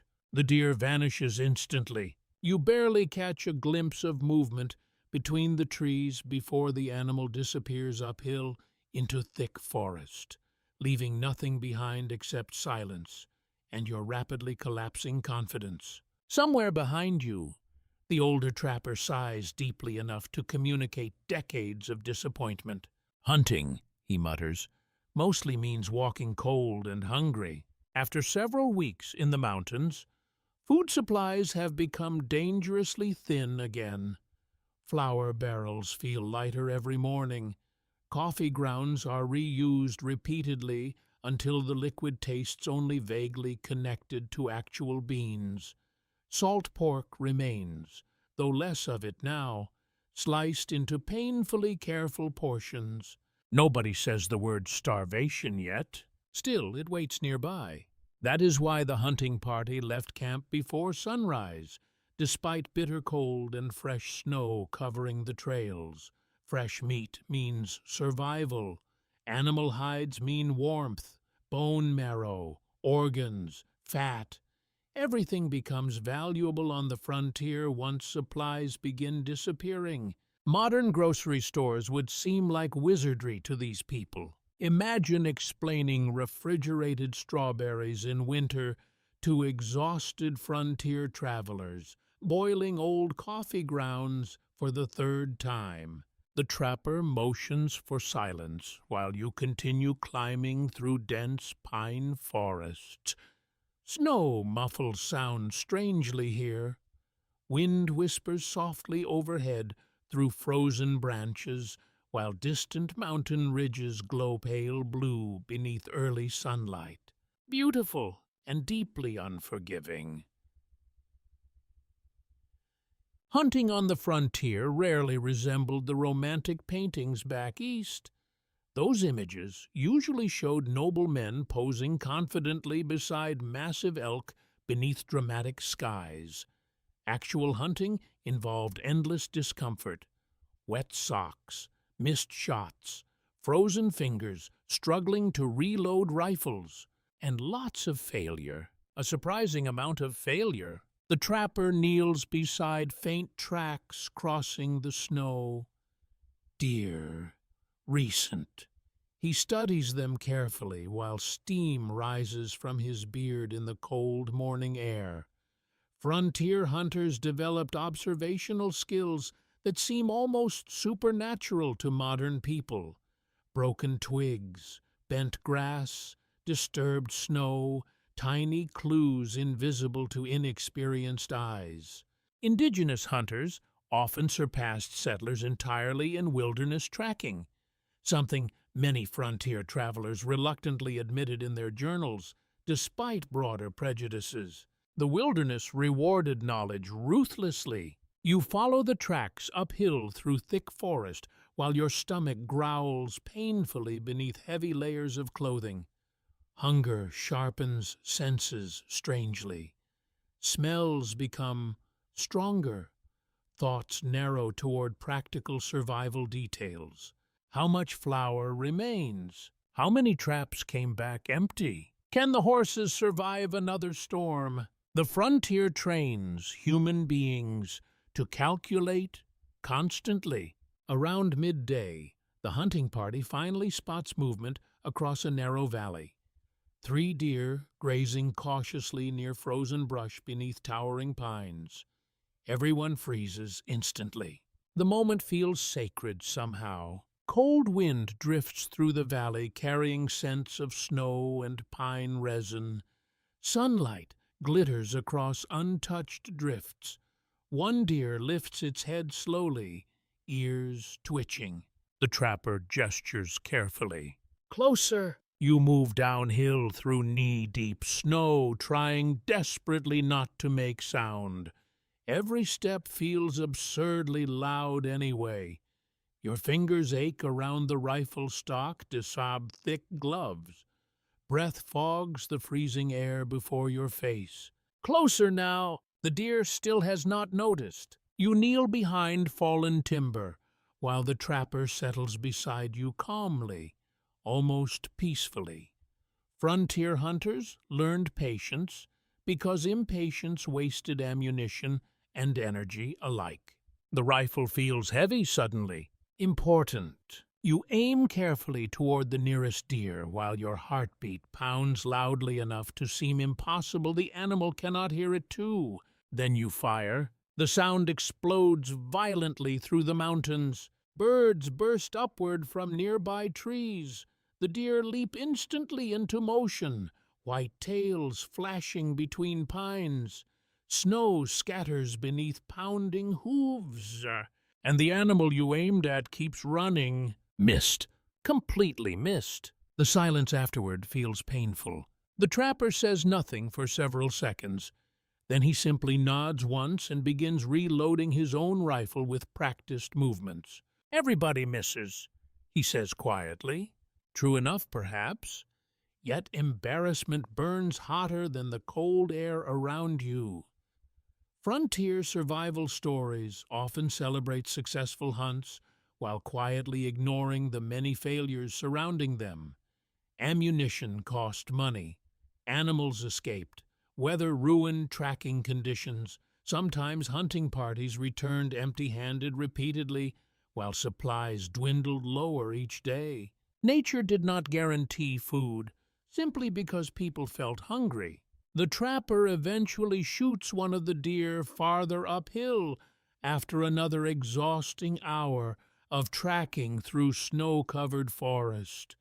The animal collapses near a frozen stream beneath dark pines. Relief spreads instantly through the group.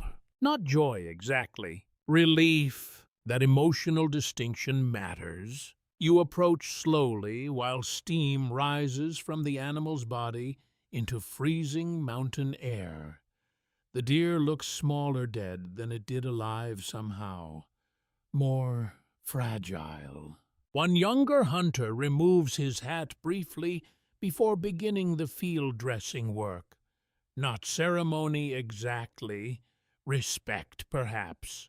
Frontier survival demanded constant negotiation with violence. People depended upon killing animals while also admiring them deeply. Hunters who treated wilderness carelessly often learned painful lessons sooner or later. The mountains punished arrogance quickly. By sunset, strips of fresh venison smoke above the campfire, while tired travelers gather close against growing cold. The smell alone changes moods throughout camp. Children smile again, conversations become warmer. Even laughter returns briefly beside the flames. Amazing what a single successful hunt can do for human hope. You sit quietly near the fire, chewing slowly on hot meat, while snow drifts softly beyond the wagon circle. Tomorrow hunger will return again. The wilderness always makes certain of that. But tonight, at least, nobody goes to sleep entirely empty. You learn to fear small mistakes most of all. Not storms, not wolves, not even mountains themselves. It is the tiny things that begin to matter most on the frontier. The things that seem almost laughably insignificant back east. A loose knot, a wet match, a cracked leather strap, a forgotten tool left in the wrong wagon at the wrong time. The wilderness does not forgive almost correct, only correct. Anything else becomes expensive very quickly. You notice this lesson while helping secure the wagon harness just after sunrise. Frost still clings to everything in pale white sheets. Your fingers are numb despite constant movement. Breath hangs in the air like smoke. The mountains loom closer now, their peaks sharper and more intimidating than yesterday. Somewhere behind you, a strap snaps. The sound is quiet, almost polite. But every head in camp turns instantly, because everyone here understands what a broken strap means. A wagon cannot climb steep terrain without proper tension. A single failure point can cascade into overturned supplies, lost food, injured animals, or worse. The frontier runs on tension in more ways than one. The older trapper walks over, kneels, inspects the leather, and shakes his head slightly.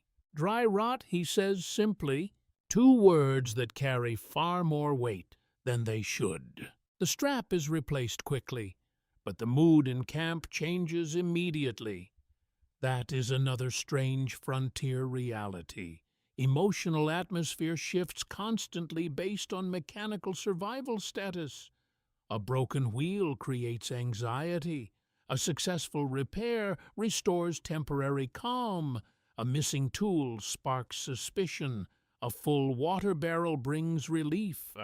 Everything connects to survival. Everything feels urgent. You continue moving through the morning routine while wagons are reorganized for a steep ascent ahead. Supplies are redistributed again. Heavier items are shifted to stronger animals. Weak oxen are paired with lighter loads. Every decision becomes mathematical in a crude, desperate way. Weight versus strength. Distance versus time. Risk versus necessity. Nobody calls it mathematics. Of course, it is simply survival thinking. By midday, the trail begins climbing in earnest. The prairie is gone now completely, replaced by rugged slopes covered in rock, pine, and scattered patches of snow that refuse to melt even under pale sunlight. The air feels thinner here, colder in a way that reaches deeper into the chest. Breathing becomes slightly more noticeable, slightly more effortful. Wagons struggle immediately. Wheels grind against uneven stone paths carved by previous travelers years earlier. Horses strain forward while handlers shout encouragement and instructions that vanish quickly into wind between trees. The wilderness begins to feel vertical. That is the best way you can describe it. No longer something you cross, something you climb. At one narrow bend in the trail, a wagon ahead of you nearly tips sideways when its outer wheel slides dangerously close to the edge of a steep drop. For a moment, everything freezes. Animals tense, people shout. The wagon sways over empty air. Then several men rush forward together and shove against the frame with their shoulders. Slowly, painfully, it settles back onto the trail. Nobody celebrates. They simply breathe again. The drop below stretches far enough that the bottom disappears into shadow between pine trees. One mistake here would not just mean losing supplies. It would mean total destruction. That thought lingers unspoken in everyone's mind afterward. The mountains force silence like that. Even conversations grow shorter now. Words become practical, necessary, nothing extra. Laughter appears less frequently during climbing hours because energy is being conserved without anyone consciously deciding to conserve it. The body knows first, the mind follows. Around late afternoon, you pause near a ridge where the trail opens briefly to a wide view of the valleys behind you. The sight is almost overwhelming. Endless layers of forest, winding river lines, distant plains fading into haze. You realize how far you have already come and how far still remains. That realization produces a strange emotional mixture. Pride and exhaustion sitting side by side without resolving into anything clear. Frontier travelers often experience this sensation and struggle to describe it properly in journals. Some called it awe, others called it emptiness. One man simply wrote, "It is too much land to think about at once." The wind picks up as evening approaches, sweeping cold air down from higher peaks. You wrap your coat tighter while wagons settle into a temporary camp along a narrow shelf of flat ground. Pine branches creak overhead under shifting gusts. Firewood must be gathered quickly, always quickly, because in mountain country, darkness arrives with less warning than on the plains. Shadows fall between trees faster. Temperature drops sharply after sunset, and once light disappears, the wilderness feels much closer. Tonight the fire is small, carefully controlled. Every stick is placed with intention. No waste, no excess flame. Just enough warmth to gather around while food cooks and animals rest. You sit near the edge of camp, listening to wind move through the forest above. It sounds almost like distant water flowing through unseen channels. Somewhere deeper in the mountains, an owl calls. Then silence returns again. That silence is no longer empty. It feels full now, full of slope and stone and frozen distance and things moving just outside sight. A younger traveler quietly says he misses the prairie. Nobody replies, because everyone feels that truth in their own way, even if none of them would turn back now. Not after coming this far. The fire crackles softly beside you, while stars begin appearing between moving clouds overhead. Cold air settles into the valley like a heavy blanket, and the mountains wait above everything, patient, unmoved, as if they have all the time in the world. The forest does not announce visitors. It simply absorbs them. One moment you are walking along a narrow mountain trail with wagons creaking behind you. The next you realize the world has narrowed into green shadow, pine scent, and soft snowlight filtering through dense branches. The sky is still there somewhere above, but it feels distant now, filtered through layers of needles and stone. You start noticing how sound behaves differently. Here, it disappears too quickly. A wagon wheel groans, and the sound seems swallowed within seconds. A horse snorts, and the echo dies before it fully forms. Even footsteps become quieter, not because you are moving gently, but because the forest refuses to carry noise far. That alone unsettles some of the newer travelers. They keep glancing backward, as if expecting the trail to vanish behind them. And in a way, it almost does. The American frontier mountains during the 1870s were not uniform wilderness. They were already crossed, mapped, and used by many groups, but still vast enough that entire wagon trains could lose orientation within the valleys if they strayed too far from known routes.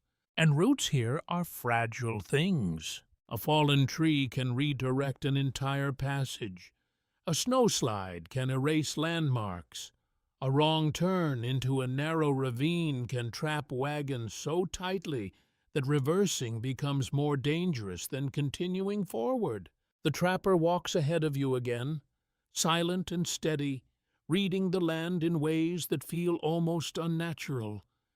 He pauses at a fork where two faint paths disappear into thicker forest. No signs, no markers, just instinct and experience. He chooses the left path without hesitation. Nobody argues anymore. That is another change you have not fully noticed until now. At the beginning of the journey, travelers debated constantly. Decisions were questioned, corrected, challenged. But after weeks of hardship, authority slowly concentrates into whoever has survived the longest in these conditions. Not the loudest voice, the most accurate one. A cold wind threads through the trees, while snow begins falling lightly again. Not heavy enough to stop movement, but constant enough to blur edges of the world. Branches gather white dust. Wagon wheels leave shallow, fading lines behind them almost immediately. You realize how quickly evidence disappears here. Everything is temporary, even your own presence. At one point during the climb, the trail passes near a small clearing where the remains of an older campsite appear. Blackened fire circle, broken wooden crate, rusted cooking tin half buried in snow.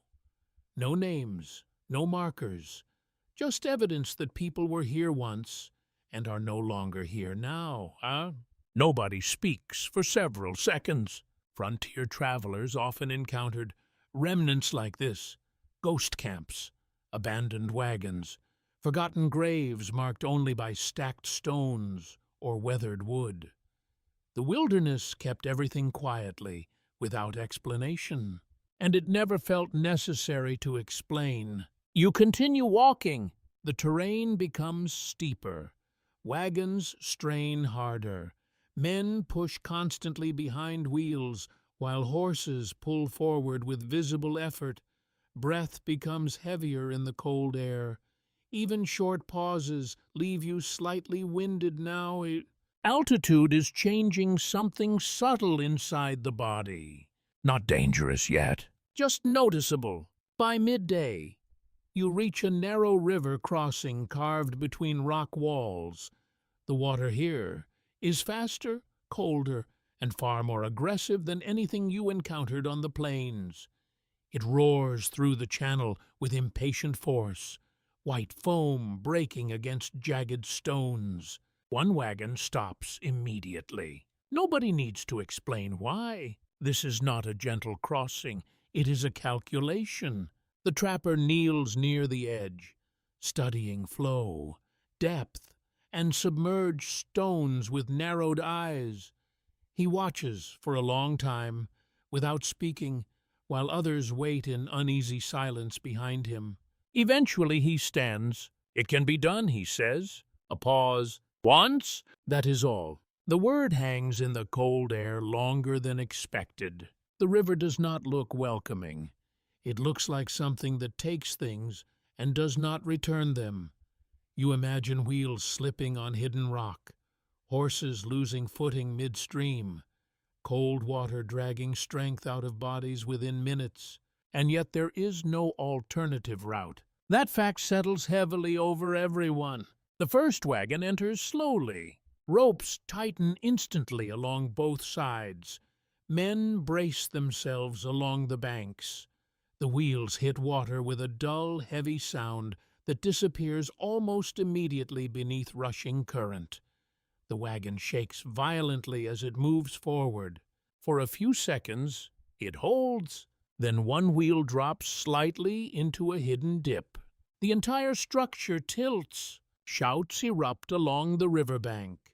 Ropes strain. Horses panic.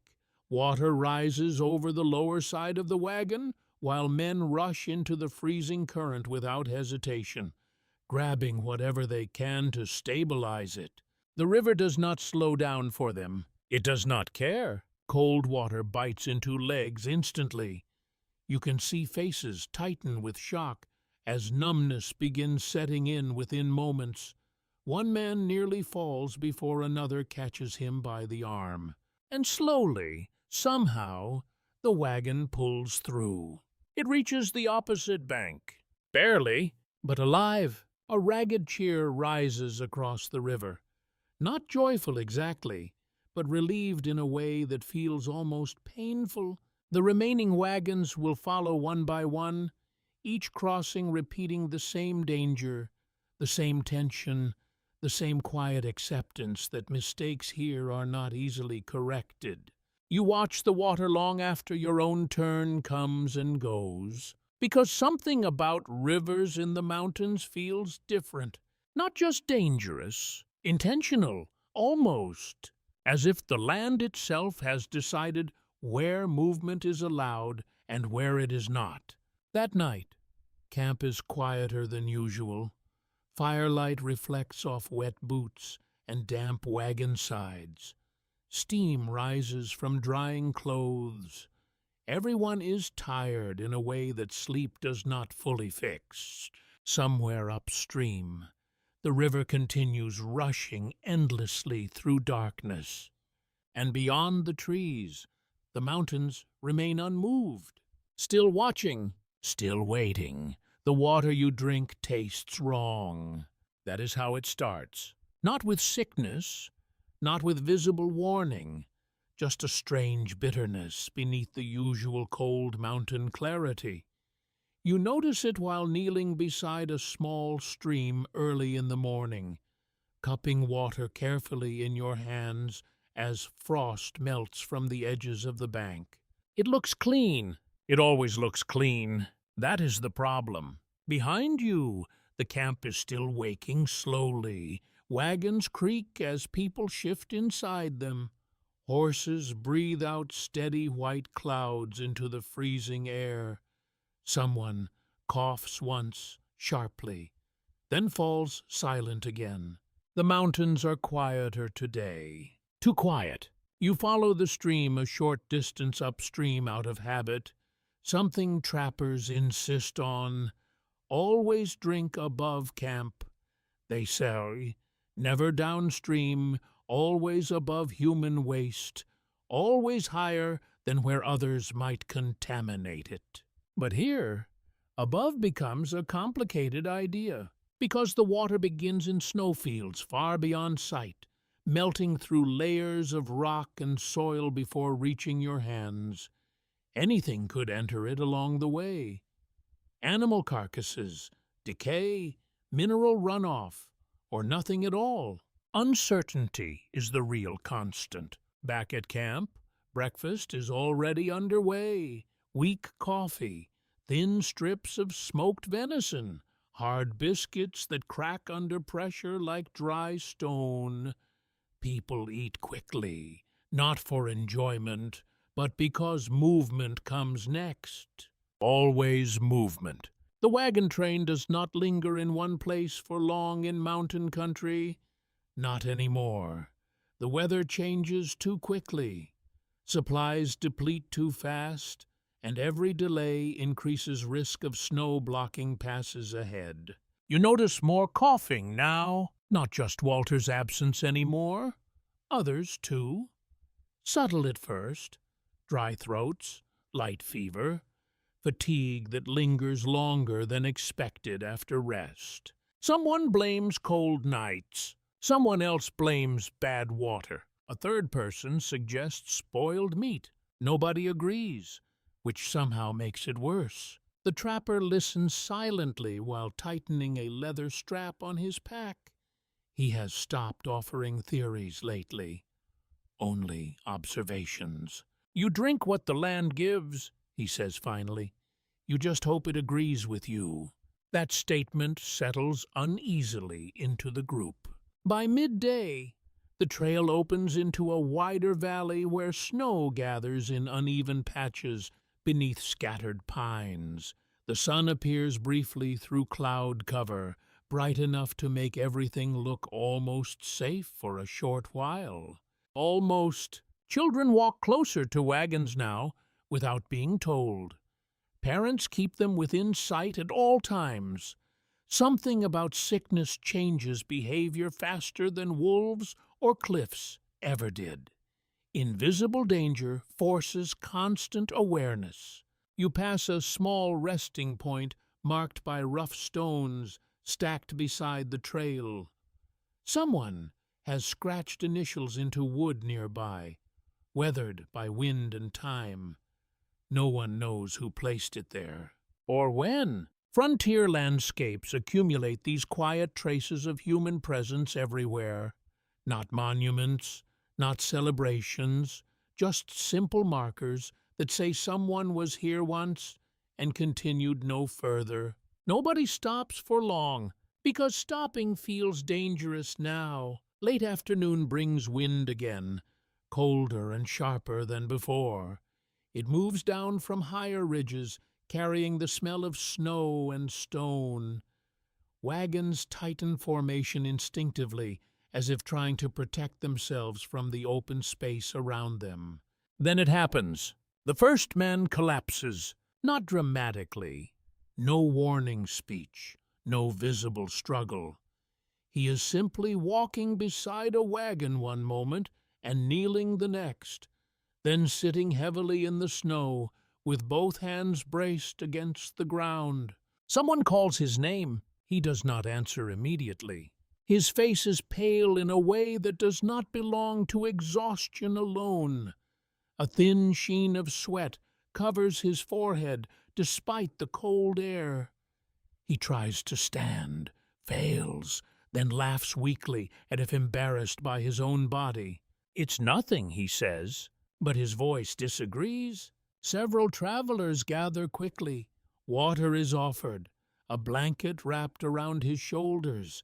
Someone suggests rest, though rest now feels like a luxury the group cannot afford. The trapper crouches beside him, watching closely. No panic in his expression, only recognition. That makes others uneasy. "You ever been sick like this before?" someone asks. The man shakes his head slowly. The silence afterward is heavier than expected. Illness on the frontier never arrives cleanly categorized.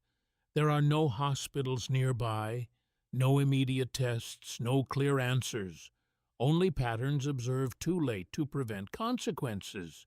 And patterns are beginning to repeat. More coughing at night, more weakness in the morning. More men and women sitting longer beside fires than they used to.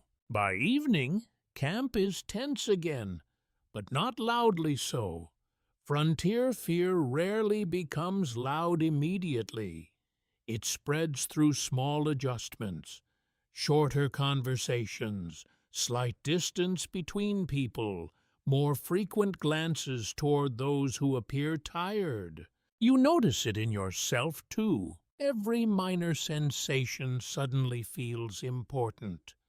A scratch in your throat, a moment of dizziness, a strange heaviness in the limbs. The mind begins cataloging symptoms obsessively, because here everything matters, even things that might not matter at all. That night, the fire burns lower than usual, not from lack of wood, but from caution. People sit closer together than before, yet speak less. The sound of coughing appears again somewhere in the wagons, followed by silence that feels deliberate.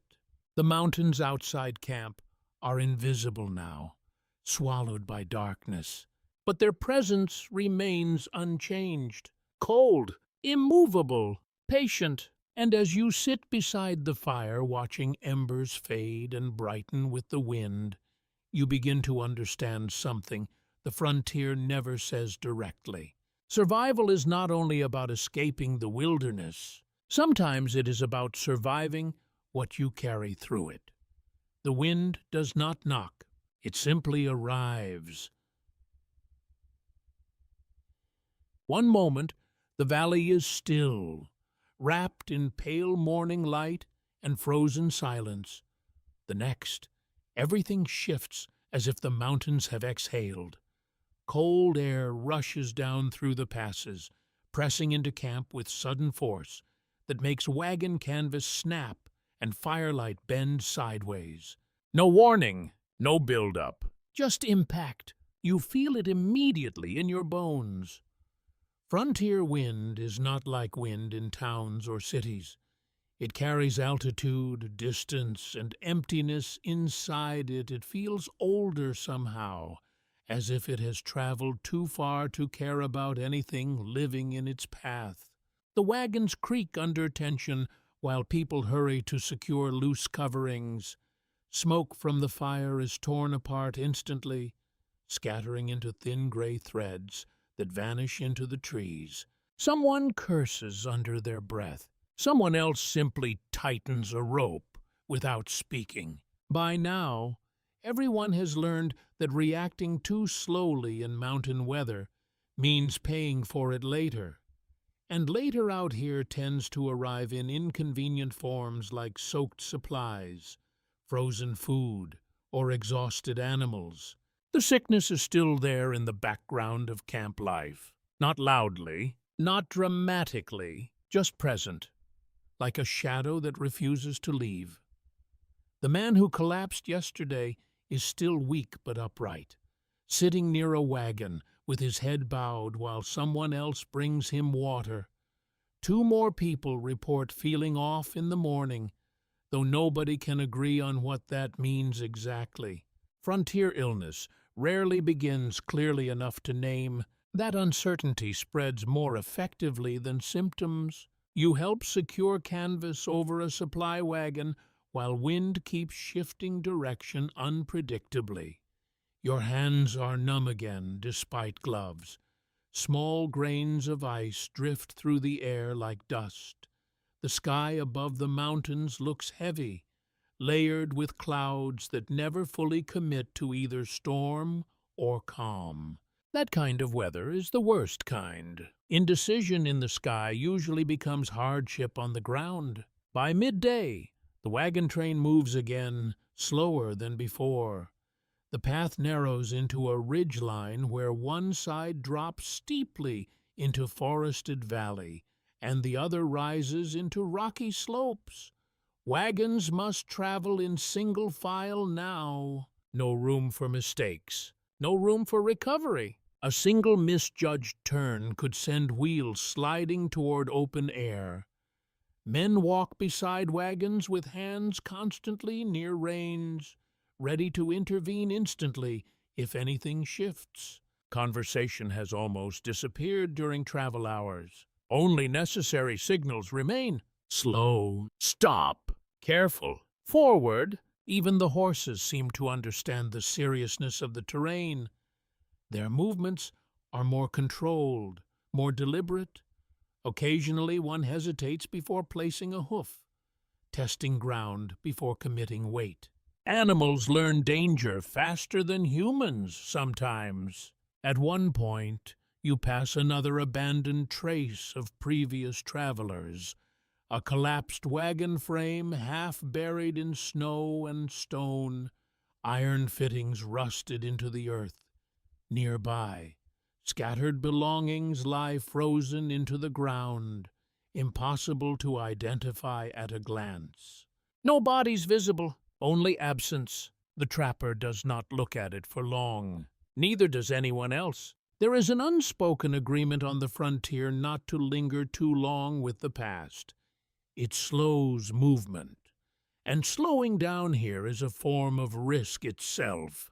Late afternoon brings a change in the air again. Not wind this time, pressure. That is the only way to describe it. A feeling that something in the atmosphere has tightened. The sky darkens unevenly across different layers of cloud. Distant thunder rolls somewhere beyond the ridges. Though no storm is yet visible, the trapper stops suddenly and studies the horizon. That alone is enough to halt the entire train. Not here, he says quietly. No explanation needed. Within minutes, camp is chosen in a narrow sheltered bend between rock formations where wind cannot strike directly. Firewood is gathered quickly. Animals are brought in close. Wagons form a rough protective circle without instruction. Everyone understands instinctively now. Storms in mountain country do not arrive politely. The fire struggles at first again, as if remembering the previous failures. Damp wood resists catching. Smoke spills outward instead of rising. People hover anxiously nearby, watching for signs of ignition. Then flame finally takes hold. Small, fragile, but real. Relief is visible again, but quieter than before. Even comfort has become restrained out here, as if people fear drawing attention from the wilderness by feeling too safe. As night approaches, the storm arrives exactly as predicted. Wind first, slamming into rock walls and funneling through narrow gaps with force that shakes wagon frames. Then snow, thick and fast, turning visibility into a shifting white curtain that swallows distance completely. The world outside camp disappears. Inside the circle of firelight, everything feels smaller, contained, temporary. Someone mentions that if the storm had hit an hour earlier, they would still be exposed on the ridge. No one responds. The thought is too close to disaster to be comfortable. Instead, people focus on survival routines, checking ropes, feeding animals, reinforcing canvas, watching fire carefully as wind threatens to pull it apart at any moment. You sit close to the heat, while snow piles silently beyond the wagons. The sound of the storm outside is constant but distant, like the earth itself grinding slowly under pressure. And then, from somewhere within camp, a cough breaks through again, sharp, unmistakable. A second follows, then another. The fire crackles louder for a moment, as if trying to compete with the sound. No one speaks immediately, but everyone hears it. And for the first time, the storm outside does not feel like the greatest threat in camp anymore. Winter does not arrive all at once on the frontier. It creeps. One morning, you simply realize the world has stopped pretending to be autumn. The wind feels different now, not just cold, but sharp in a way that cuts deeper into fabric and skin. Snow no longer melts when it touches the ground. It stays.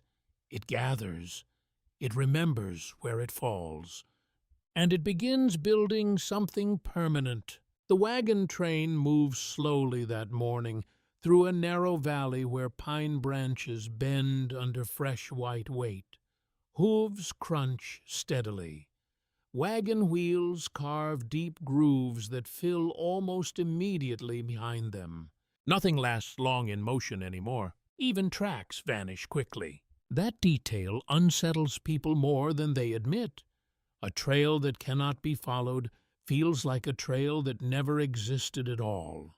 You pull your coat tighter while walking beside the wagon line. Breath hangs in front of you longer now before fading. Frost gathers at the edges of your scarf. The sky is a dull uniform gray, pressed low over the mountains like a lid.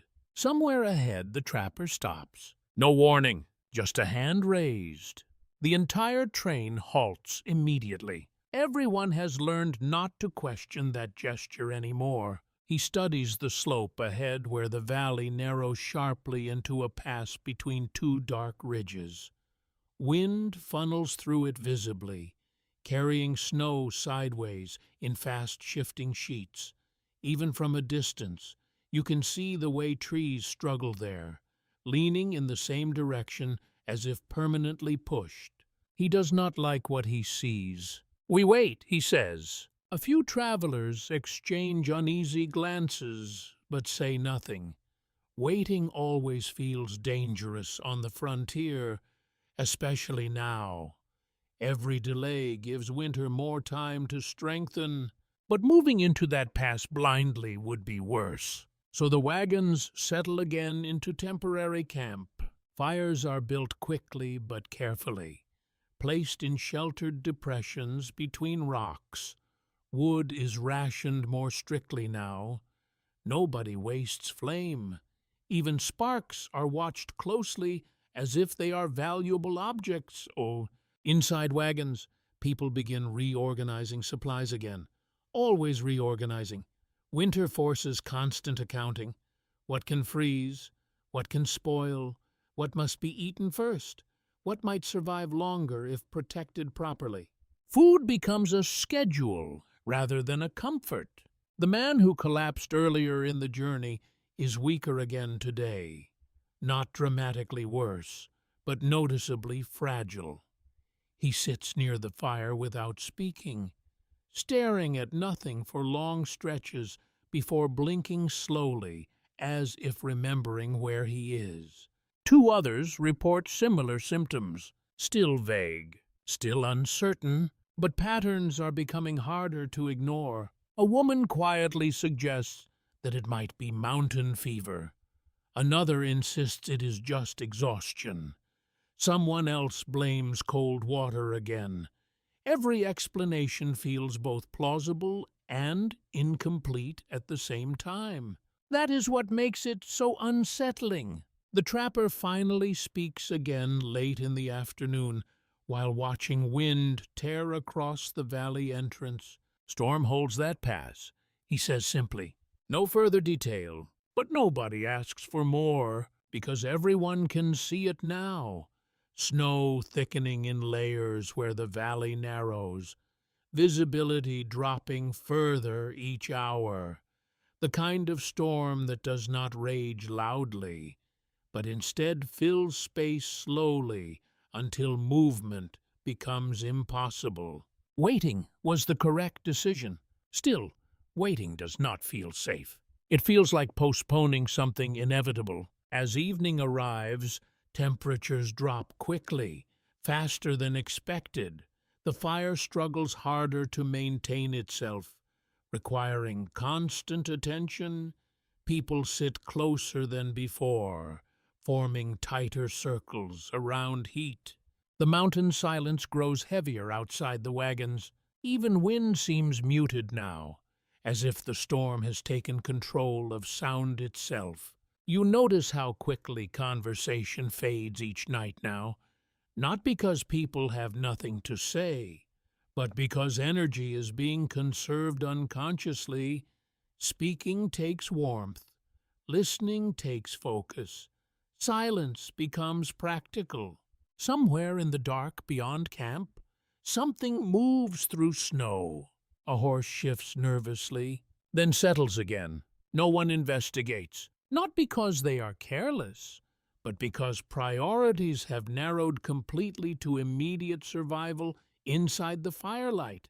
Later that night, snow begins falling again, heavier than before. It does not arrive with drama.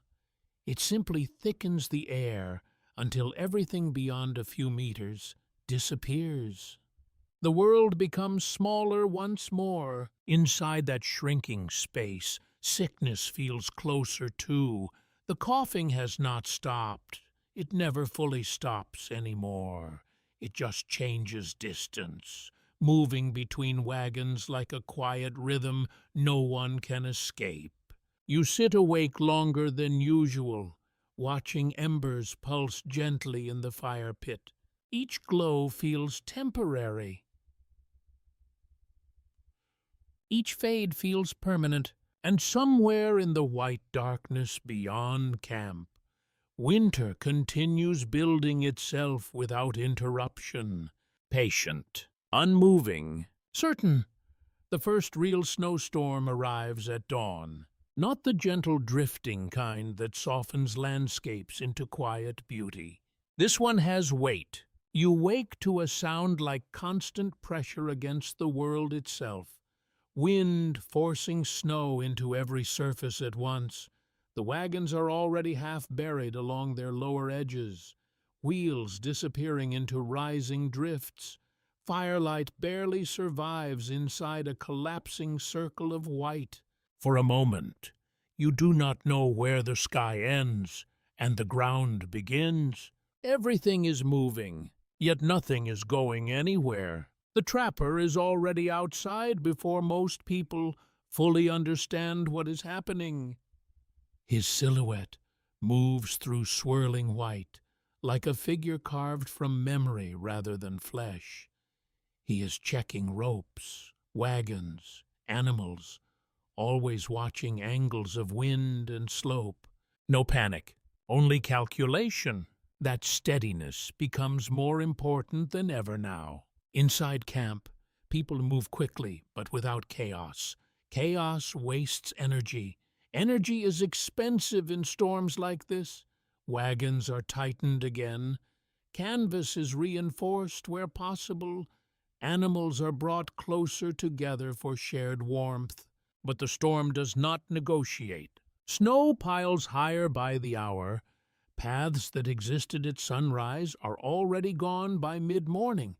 The landscape reshapes itself constantly, erasing anything not anchored strongly enough to resist.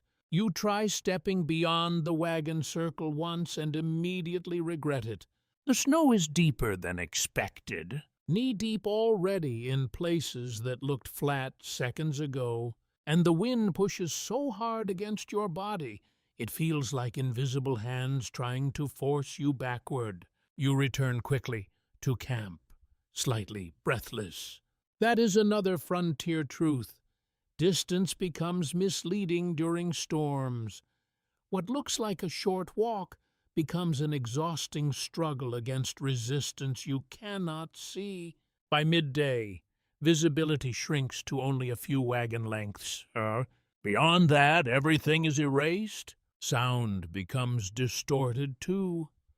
Not absent, but softened, stretched, as if the storm is absorbing it before it can travel. Even voices feel closer than they actually are. Someone shouts instructions about reinforcing a wagon tarp.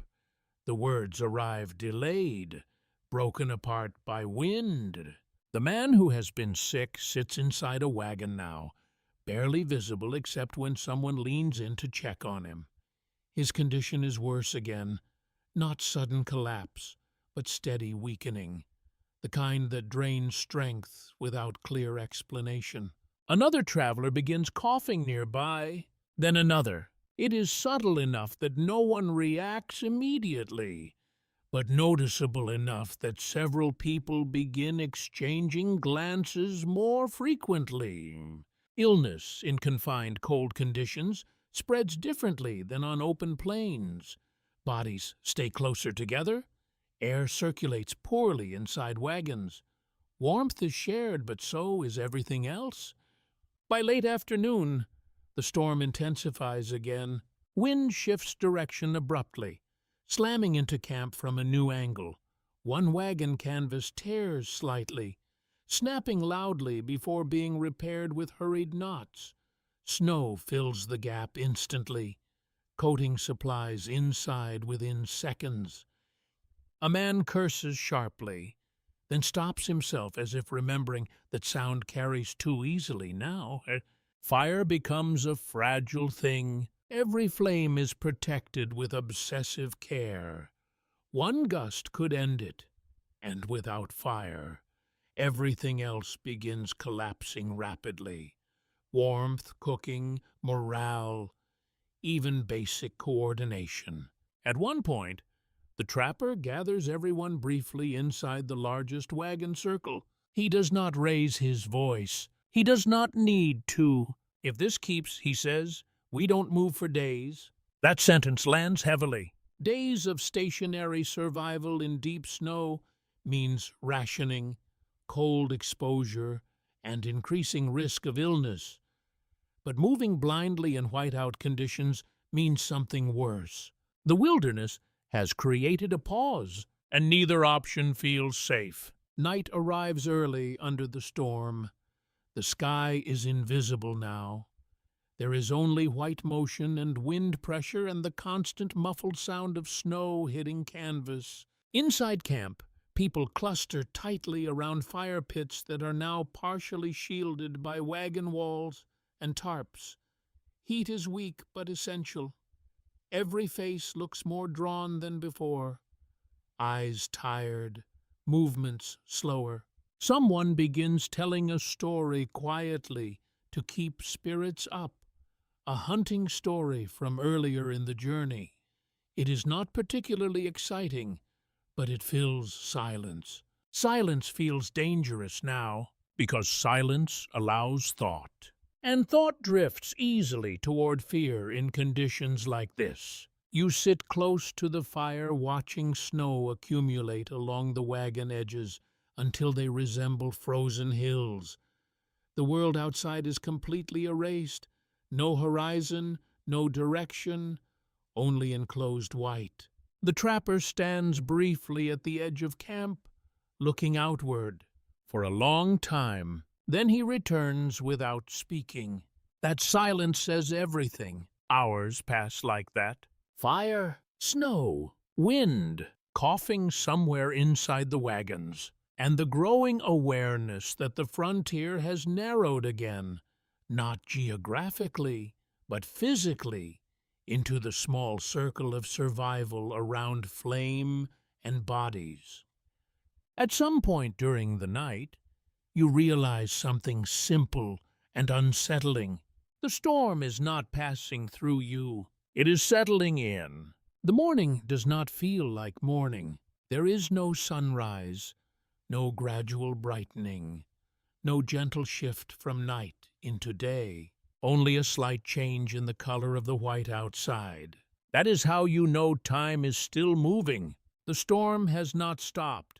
It has simply changed shape overnight, compacting itself into a steady, suffocating snowfall that reduces everything to a few wavering outlines. Wagons are now half buried. The lower wheels disappear completely beneath packed drifts. Only the tops of canvas covers and dark shapes of animals remain clearly visible. The world has shrunk again. Smaller than camp now, smaller than the wagons. Only firelight and breath remain reliable. You step carefully between packed snow paths carved during the night by restless movement. Each step sinks unpredictably. The ground beneath is no longer ground in any meaningful sense, but layered accumulation that shifts slightly under pressure. Even walking feels uncertain. Inside one wagon, a child cries briefly before being soothed. The sound is thin, almost swallowed immediately by the storm. Nearby, someone coughs again, then another. The pattern is becoming harder to ignore now. Illness is no longer isolated. It is circulating. Not fast, but steadily. The trapper moves through camp early, checking animals first. Horses are partially covered in snow, but still standing. He inspects them carefully, brushing ice from their coats, feeling legs and hooves without speaking much. Then he looks toward the wagons. He does not like what he sees, but he still says nothing immediately. Breakfast is reduced to whatever can be prepared without waste. Cold biscuits softened slightly near fire heat, thin coffee rationed carefully. Some people eat while standing simply to keep moving and stay warm. Stillness is dangerous now. The storm outside presses constantly against everything. Wagons creak under snow weight. Canvas strains. Wooden frames groan softly under pressure that never fully releases. By midday, a decision is forced, not spoken as a dramatic choice, but as necessity. The pass ahead cannot be crossed in this condition. The trapper finally confirms what everyone already suspects. The route is blocked by snow accumulation deeper than wagons can safely traverse. So they wait, but waiting here is not passive. It is work. Every hour requires maintenance just to keep survival stable. Snow must be cleared from wagon roofs, or weight will collapse structures. Fire must be constantly protected.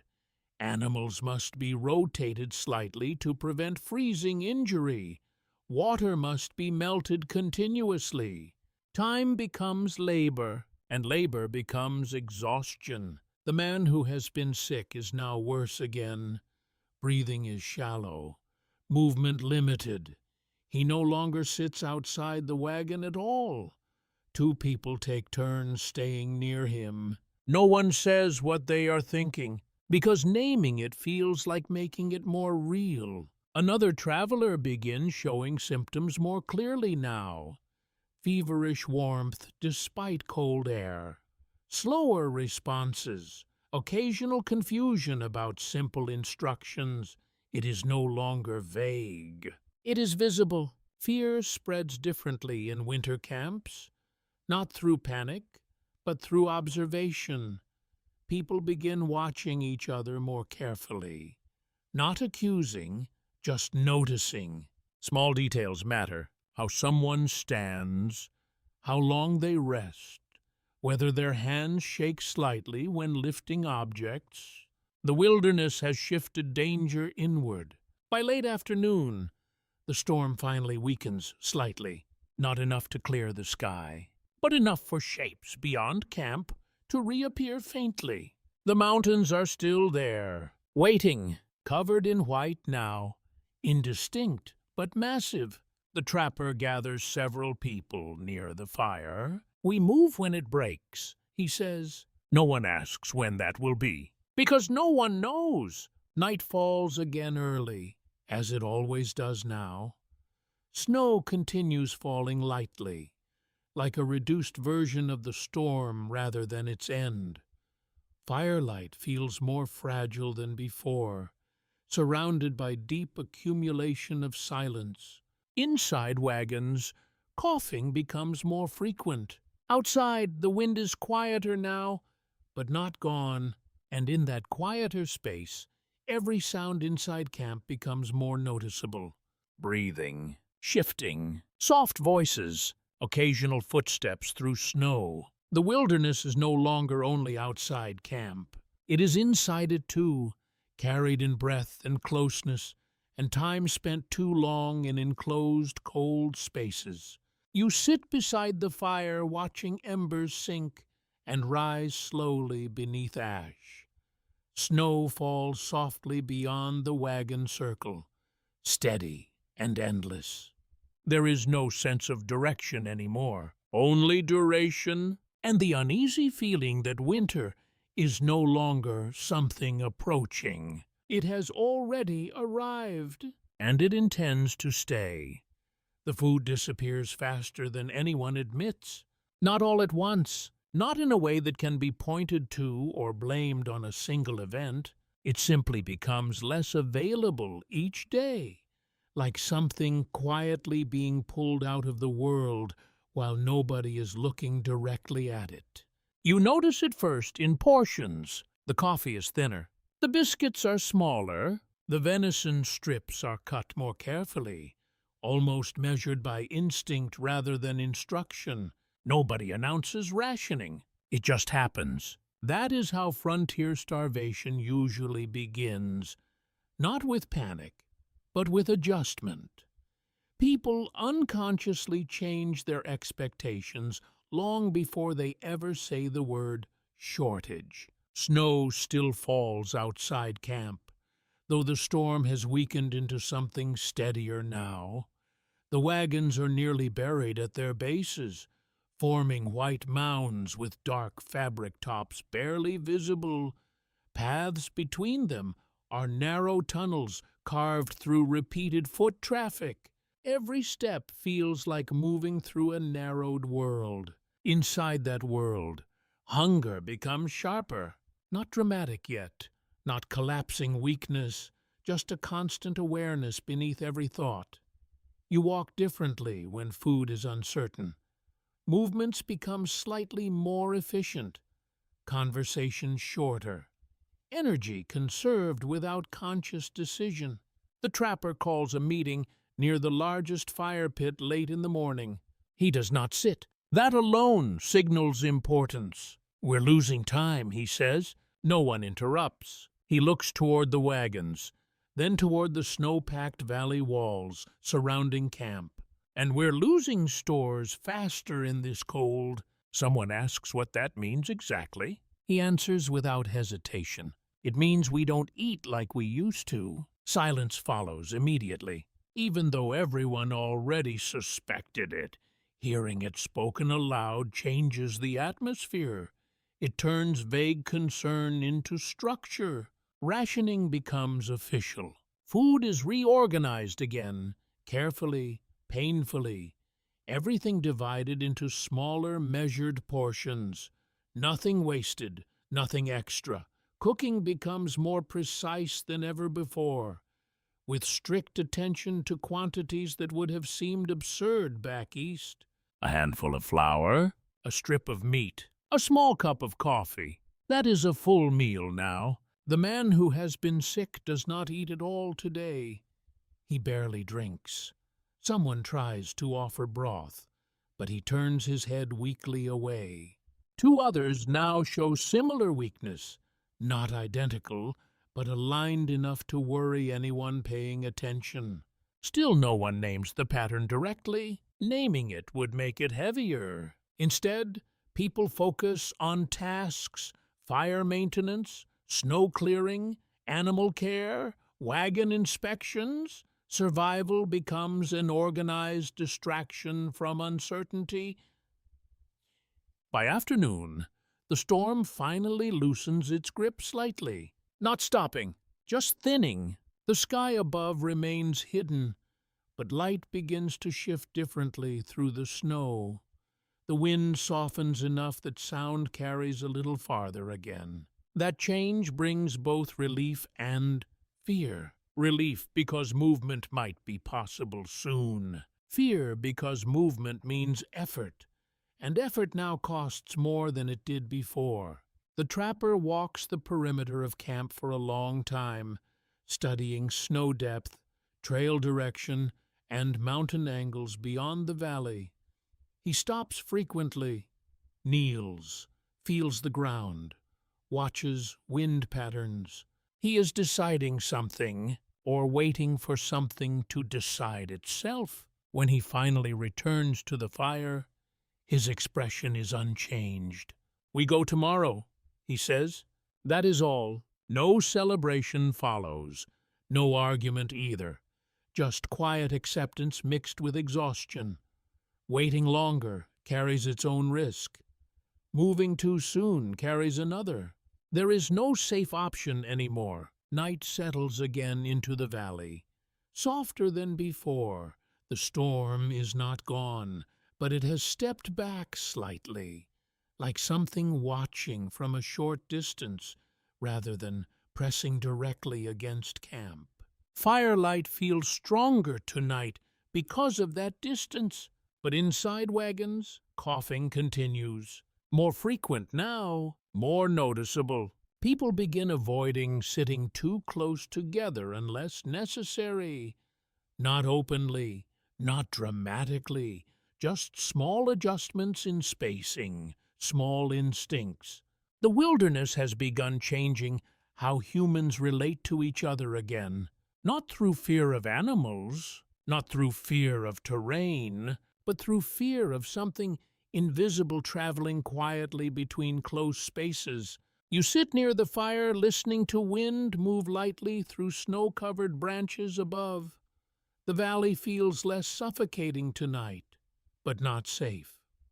Nothing feels safe anymore in a place where weather, distance, and bodies are all uncertain variables.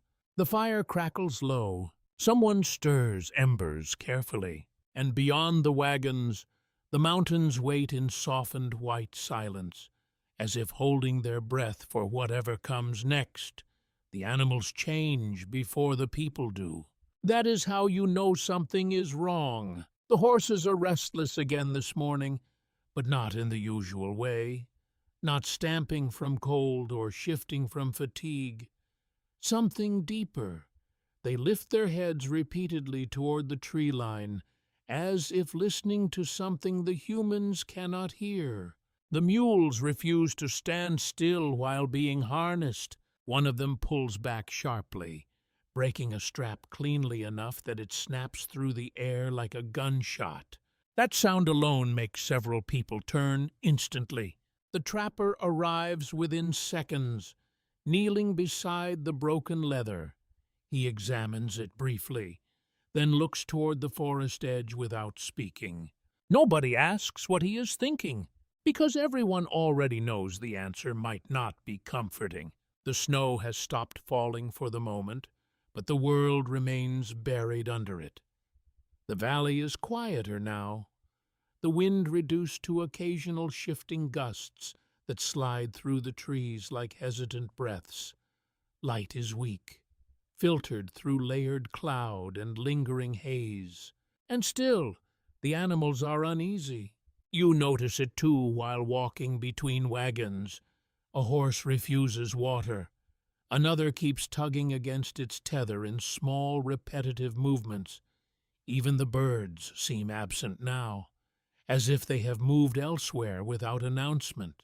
The wilderness feels watched today, not in a supernatural sense, in a practical one, like something has learned your position and is considering its options. That thought stays unspoken, but visible in behavior. People glance outward more often. Rifles are checked earlier than necessary. Conversations shorten again. Food rationing continues, but morale is beginning to fluctuate in sharper ways. Hunger is no longer just physical. It affects patience, tone, silence. Small irritations grow faster now. A man snaps at another over firewood placement. They both stop immediately afterward, as if surprised by their own reaction. Silence follows, because everyone understands how fragile emotional balance has become. The sickness is also changing form. It no longer appears as isolated weakness. It is clustering. 2 people in one wagon, another showing similar symptoms nearby. Fever, fatigue, coughing, confusion, not identical cases, but similar enough to feel connected. Still, no one labels it. Labels feel dangerous. The trapper finally speaks again late in the morning while watching the forest edge. "Wolves are back," he says simply.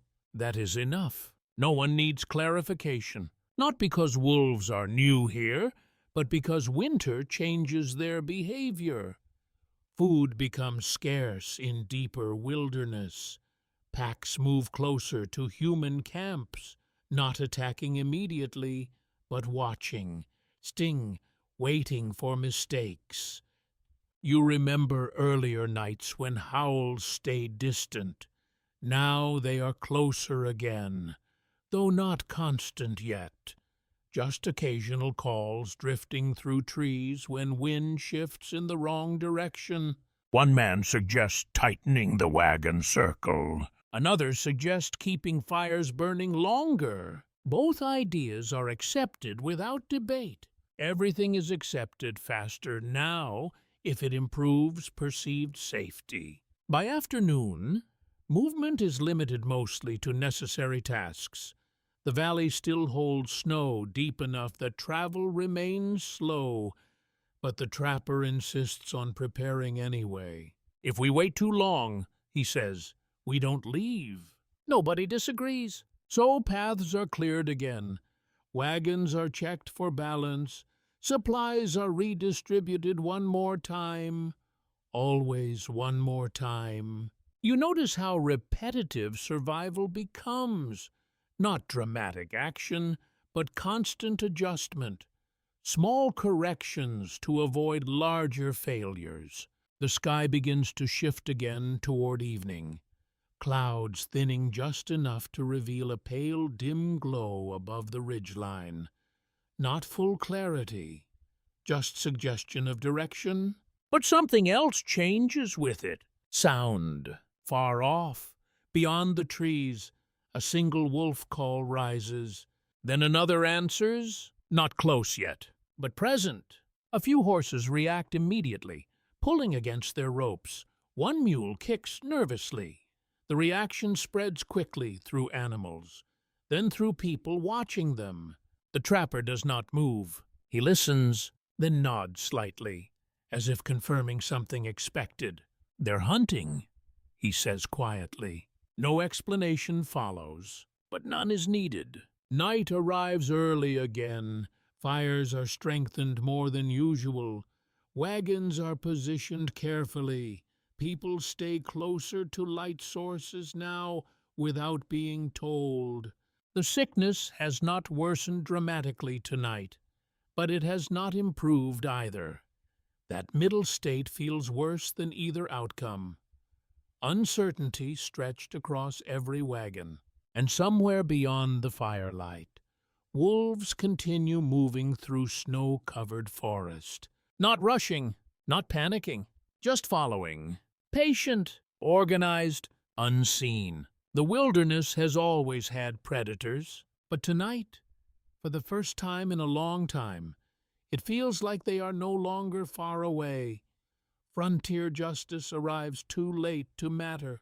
That is the truth everyone learns eventually, even if they never say it aloud. There are no deputies in the valley now, no court, no town hall, no distant sheriff riding in through snow to restore order with authority and paperwork. Only the wagon train itself, trying to hold together rules that were never formally written down. And even those rules feel thinner in winter. You notice it first in small disagreements. A missing knife, a slightly overfilled ration cup, a wagon placed too close to another without asking. Back east, these things would be nothing. Here, they become conversations that last longer than they should, spoken in low tones beside the fire, while everyone pretends not to listen. Because conflict wastes energy, and energy is no longer abundant. The trapper stands apart from most arguments. He does not act as a judge. He simply watches. That alone gives him more authority than anyone else, even without claiming it. When he speaks, people stop talking, not out of fear, out of calculation. Rules don't follow you out here, he says one evening, while sharpening a knife near the fire. You follow what still works. Nobody asks him to explain further, because explanation feels less important than survival now. The valley remains snowbound, but movement is slowly becoming possible again. The storm has not fully cleared, yet the worst pressure has passed. The sky above is still gray, but less heavy than before. That slight improvement changes everything. Work resumes immediately, always immediately. Wagons are prepared for travel through deep snow. Paths are reinforced where possible. Ropes are checked twice. Animals are warmed and fed carefully, even with rationing still in place. Every step toward movement carries risk. But staying still carries its own kind of danger, too. The sickness, however, continues without respect for planning. One of the men now cannot stand without assistance. Fever comes and goes unpredictably. His speech drifts between clarity and confusion. People move him into a wagon near the center of camp, closer to firelight and supervision. No one uses the word isolation, but they all understand what is happening. Another traveler begins showing symptoms more clearly by midday. It spreads quietly enough that no one initially connects it. Fatigue, coughing, cold sweats, loss of appetite. Then someone else notices the pattern, and the silence that follows is heavier than any storm. Frontier camps rarely had the luxury of containment. No hospitals, no distance, no real separation between people sharing wagons and fire heat and breathing air in close quarters for weeks at a time. Everything spreads through proximity. Everything. You begin to see how quickly behavior changes again. People sit slightly farther apart, not dramatically, just enough to feel safer. Conversations become shorter. Hand contact is avoided unless necessary. It is not cruelty. It is instinct. The trapper finally addresses it in the late afternoon while standing near the fire, looking not at people, but at wagons. "We move tomorrow," he says. Someone asks what happens if people cannot travel. He does not answer immediately. Then we carry what we can. The meaning is understood without further detail. Night falls with unusual stillness. Even the wind feels reduced. Snow no longer falls heavily, only drifting occasionally from higher branches. The valley is quiet in a way that feels temporary rather than peaceful. Fires burn longer tonight, not because of celebration, because people are afraid of darkness again. The sickness continues its slow progress. 2 wagons now hold people who cannot walk. Care is shared, but limited. Water is boiled constantly. Cloths are changed. Words are spoken softly near those resting inside. There is no cure being discussed anymore, only management. Outside camp, the forest remains dark and dense. Wolves are not heard tonight, but their absence feels deliberate rather than reassuring. The animals have not fully returned, but their presence is still felt in how horses remain alert even during rest. You sit near the fire listening to the quiet rhythm of camp, breathing, wood crackle, occasional movement in snow, and beneath all of it, something else forming slowly. A sense that the frontier is narrowing again, not through terrain, not through weather, but through the fragile condition of the people traveling through it. The fire burns low as the night deepens, and for the first time in a long time, the greatest uncertainty is not the path ahead. It is how many will be able to take it.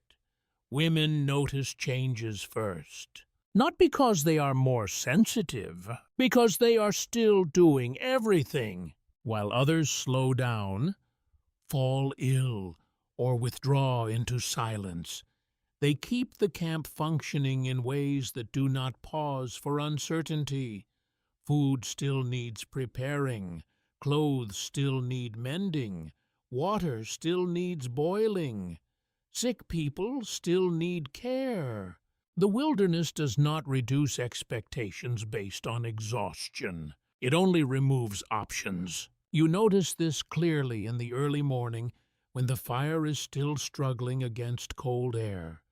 A woman kneels near the edge of camp washing cloth in melted snow, her hands already red from cold, her movements steady despite visible fatigue. She does not complain, neither does anyone else nearby. Complaining feels like something that belongs to another world now. Inside the wagons, sick travelers are still being cared for, not with medicine in any modern sense, but with attention, warmth, and whatever knowledge has been gathered along the way. Wet cloths on foreheads, carefully boiled water, rest when possible. Rest is rare. The man who first collapsed earlier in the journey is still alive, though weaker than before. Another wagon now holds 2 additional sick individuals. The pattern is no longer hidden, it is simply unspoken. Outside, the sky is brighter today. Not warm, but clearer. The storm has finally loosened its grip on the valley.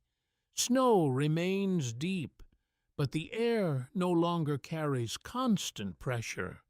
The mountains are visible again in full form, their slopes heavy with white, their ridges sharp against pale winter sky. The trapper studies them for a long time, then gives a simple instruction. We move. No discussion follows, because waiting longer would only deepen the risks. Supplies are still shrinking. Animals are still vulnerable. Illness is still spreading. And the weather, while improved, will not remain stable indefinitely. Frontier travel is always a calculation between bad options, never good ones. The wagon train begins movement slowly through deep snow. Each wagon requires effort from multiple people, pushing at wheels, while animals strain forward carefully. The ground is uneven beneath layers of frozen accumulation. Every step demands attention. The silence during travel is different now. Not peaceful, focused. People conserve breath. Conversations are rare and short. Even coordination happens with minimal speech. A gesture, a nod, a single word when necessary. Ahead, the path descends slightly into a wider section of valley where snow has gathered unevenly. The trapper moves first, checking ground stability, then signals forward carefully. The wagon line follows. At one point, a wagon carrying supplies shifts awkwardly as a wheel sinks deeper than expected. Immediate reaction prevents collapse. Several people rush to stabilize it, boots sinking into snow, hands gripping wooden frame. It holds, barely. No one breathes fully until it is corrected. That is how survival feels now. Narrow margins, constant adjustment. Behind the main line, a wagon containing sick travelers moves more slowly, supported carefully by others walking beside it. The effort required is visible in strained movements, but no one stops. Stopping is no longer an option. By midday, the trail opens into a long stretch between 2 ridges where wind begins to move more freely again. Snow lifts in light drifting sheets across the ground. Visibility improves slightly. But with that improvement comes exposure. The trapper stops suddenly. Everyone stops with him. He looks toward the forest line ahead, then downwind, then back at the trail. Something is wrong. Not obvious, not immediate, just sensed. A horse shifts nervously, then another. The animals respond before humans do again. The trapper speaks quietly. Not alone, that is all. Then distant movement appears at the edge of the trees. Not fully visible, just shapes, dark against snow. Too coordinated to be random, a pause stretches through the entire wagon train. Then someone whispers what everyone is already thinking. Wolves. But this is different from before. They are not circling far away anymore. They are present, watching the movement of wagons through narrowing terrain, where escape routes are limited by geography and snow. The sick wagons are positioned toward the middle immediately without instruction. People instinctively adjust formation, tightening formation around vulnerable points. Firearms are checked, not raised, just ready. The trapper does not move quickly. He simply watches, calculating distance and direction. Then he nods once. "They're learning us," he says quietly. That sentence settles heavily into the cold air. The wolves do not attack. Not yet. They simply follow at a distance as the wagon train continues forward through Winter Valley light. And for the first time, it becomes clear that the wilderness is no longer only resisting movement. It is adapting to it. Children stop asking how far it is. That change happens quietly. At first, questions are constant. How many days? How many miles? When will we stop? When will it be over? Voices that once carried curiosity now carry something closer to fatigue. And eventually, even that fades into silence.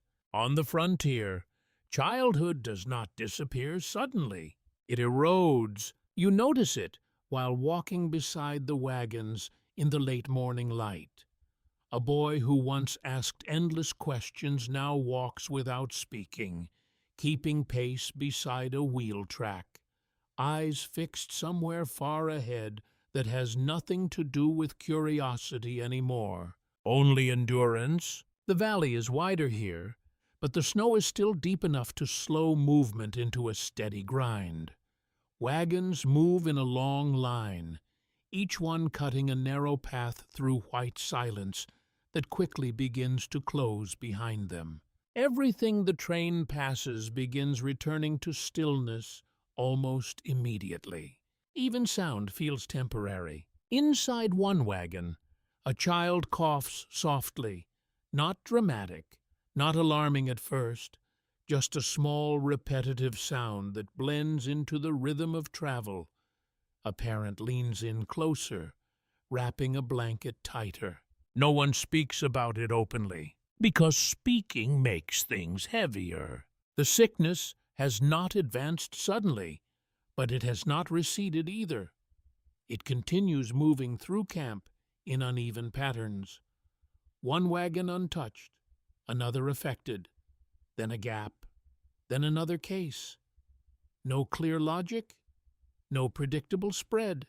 That unpredictability is its own kind of fear. The trapper rides slightly ahead today, scanning terrain more frequently than before. He is less focused on wolves now during daylight travel, more focused on distance, shelter, and timing. Winter travel is always a negotiation with daylight. By midday, clouds thicken again above the ridges, though not with the weight of a storm, just enough to dim the sun. Light becomes colder, flatter, less reliable. The wagons continue anyway. Stopping has become something only done at night or during necessity. You pass another abandoned sign of earlier travelers along the route. A collapsed sled partially buried in snow, wooden frame split, iron fittings rusted and frozen into the ground. No bodies nearby. No explanation, just absence. Someone in the group mutters a quiet prayer without realizing it. No one responds. The wagon carrying the sick child moves more slowly now. Someone rides alongside, holding a water flask and speaking softly when the child stirs. There is no medical certainty in their actions, only care and repetition. At one point during travel, a horse stumbles slightly in uneven snow, causing tension through the entire wagon line. It recovers quickly, but the reaction is immediate. Ropes tighten, voices call out briefly. Everything on the frontier reacts faster now, not because danger is increasing dramatically, but because tolerance for uncertainty is decreasing. By late afternoon, the trapper signals a brief halt near a sheltered bend in the valley. Wind here is reduced. Trees offer partial cover. It is not ideal, but it is safer than continuing into open terrain as light fades. Camp forms quickly again. Efficiency has replaced hesitation. Firewood is gathered immediately. Wagons are arranged in tighter formation than before. Animals are brought closer. Sick wagons are positioned where heat can reach them more directly. No one debates placement anymore. Experience has replaced argument. As fires begin to stabilize, the trapper walks through camp slowly, observing everything. Not just terrain, people, behavior, movement. He pauses briefly near the wagon with the sick child. No comment, just observation. Then he continues. Later, as night settles in, wolves appear again at a greater distance than before. Not close enough to threaten camp directly, but visible as dark shifting shapes at the edge of forest line. They are not rushing, not circling, just present, watching. Several horses react again, though less dramatically than before. The animals are beginning to adjust, though not fully calm. Neither are the people. Firelight flickers across tired faces. Conversations are minimal. Even storytelling has reduced, replaced by practical silence. Someone quietly mentions that the wolves seem to be following the same route as the wagon train. No one argues, because it is becoming harder to dismiss patterns when they repeat. Inside the wagons, coughing continues at intervals, not constant, not synchronized, but present enough to be noticed whenever silence falls. And silence falls often now. You sit near the fire watching embers shift and collapse inward, then flare briefly again as wind passes through camp. Above, the mountains remain half hidden in darkness, their presence still immense even when unseen. The frontier has always demanded endurance, but tonight it feels like something else is being asked. Continuation? Without knowing what the final destination will require. Gold does not solve anything out here. It only changes what people are willing to suffer for. The mining camp appears like a wound in the mountains long before you reach it. Smoke rises in uneven columns from scattered shelters built against rock walls. Shallow tunnels disappear into frozen earth. Wooden structures lean at strange angles, patched together from salvaged materials and exhausted hope. You smell it before you fully see it. Burnt fuel, wet stone. Human bodies kept too close together for too long. The wagon train slows instinctively as it approaches the settlement, not because it is safe, but because it is familiar in a different way. Frontier camps always recognize each other, the same exhaustion, the same hunger, the same fragile order pretending to be stability. A man near the front mutters that gold camps are worse than wilderness.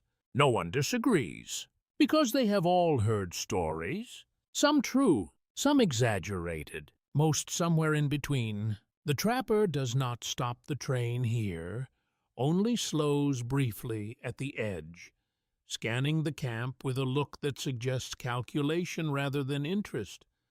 Mining settlements are useful for information, trade, and sometimes supplies, but they are also dangerous in ways that do not involve weather or animals. People change when they believe wealth is nearby. You pass through the outer edge of the camp, where makeshift structures cluster around narrow paths carved into frozen ground. Men move quickly between shelters, faces hardened by cold and disappointment. A few glance at the wagon train with sharp interest. Not curiosity, assessment. Inside one shelter, you glimpse a table where rocks are being sorted carefully under dim lantern light. Someone laughs once, briefly, then stops as quickly as it started. The sound feels out of place. The wagon train does not linger, not because it is unwelcome, but because stopping here tends to stretch time in ways that weaken discipline. The trapper signals forward again almost immediately. Beyond the mining camp, the valley opens slightly before narrowing again into higher terrain. Snow here is deeper, less disturbed. The path becomes less defined, forcing reliance on instinct and prior tracks. Winter is now fully present in the landscape, no longer approaching, existing. By midday, exhaustion is visible across the entire train. Travel through mining regions always feels heavier, not physically but mentally. There is something about human settlements built on ambition that affects morale. Perhaps it is the reminder of how many people come this far and still do not find what they are looking for. The sickness remains unchanged but persistent. One wagon shows no improvement. Another shows slight stabilization. A third has begun coughing more frequently again. No pattern resolves into certainty, only variation, and variation is exhausting. At one point, a small disagreement breaks out over wagon spacing during travel. Not serious, but sharp enough to interrupt the rhythm of movement. Voices rise briefly before being cut off by the trapper's presence. He does not raise his voice. He simply stops the train and waits. The silence that follows is immediate. "Save energy," he says finally. That is all. No further explanation. The wagons resume movement shortly after, but the tone has shifted again. Even small conflicts feel heavier now, as if there is less tolerance for anything that does not directly contribute to survival. By late afternoon, distant thunder rolls through the mountains, though the sky is only partially clouded. Not a storm yet. Something forming, something unstable. The trapper looks at it for a long time. Then he changes direction slightly, away from higher exposure, toward a narrower valley route. It is slower, but safer. That decision is accepted without question. Mining camps in the rear fade quickly behind the ridgeline as the wagon train continues forward. The wilderness resumes its dominance almost immediately. No noise, no human structures, only terrain and weather again. That transition always feels abrupt, as if civilization was never fully there in the first place. That evening, camp is set in a sheltered hollow surrounded by rock and pine. Fires are arranged carefully to minimize wind exposure. Wagons are drawn closer together than before. The wolves do not appear tonight, but that absence feels less like safety and more like observation from farther away. Inside the wagons, coughing continues at irregular intervals. Someone speaks quietly about reaching a larger settlement ahead in several days if travel remains steady. No one corrects them. No one confirms it either. Hope is allowed to exist, but only lightly. The fire burns low as night settles over the valley once more. Above, clouds shift slowly across unseen peaks. The mountains remain constant in presence, even when obscured. And in the silence between wind gusts, it becomes clear that the journey has entered a new phase. Not survival against terrain alone, but endurance against everything following it. The blizzard does not arrive like weather. It arrives like erasure, One moment the valley is still, wrapped in pale, dim winter light. The next, the world collapses into motionless white, so dense it feels less like snowfall and more like the air itself has turned into a solid, shifting curtain. Sound disappears first, then distance, then certainty. You cannot tell where the trail is anymore. You cannot tell where the wagons are unless you are standing close enough to touch them. Even then, they appear and vanish between gusts like unstable memories. The trapper's hand rises immediately. The entire train stops without hesitation. That obedience is no longer learned. It is instinct now. Wind hits from multiple directions at once, folding through the valley and forcing snow into every gap it can find. Wagons groan under sudden pressure as canvas stiffens with ice forming faster than it can be brushed away. People move quickly, not panicked, focused. Panic wastes heat, and heat is life. Fire is the first priority, but even fire struggles here. Flames shrink immediately when exposed, huddling close to whatever shelter can be built around them. Smoke does not rise, it simply disappears into white. Visibility drops to arm's length within minutes. The wagons are pulled closer together without discussion, forming a tighter circle than before. Animals are brought into the center where possible. Every movement is reduced to necessity. Nothing extra, nothing slow. The man who has been sick is moved deeper into a wagon where wind cannot reach him directly. Another sick traveler is already there. Their breathing is shallow but present. Someone sits beside them continuously now, checking warmth and water. No one calls it guarding, but that is what it is. By midday, the blizzard intensifies further. Snow no longer falls so much as presses downward, filling space faster than it can be cleared. Any attempt to dig pathways between wagons is undone almost immediately. The trapper moves through camp repeatedly, checking structures, checking animals, checking people. He says very little. That is more worrying than if he were speaking constantly. At one point, a wagon begins to tilt slightly under uneven snow accumulation. Several men rush to stabilize it, shoveling and pushing in near-blind conditions. It takes long minutes of effort before it settles back into place. No one celebrates. They simply move to the next problem. Time becomes meaningless inside storms like this. There is only task and survival. The sky is gone. The horizon is gone. Even sense of direction collapses into repetition of effort.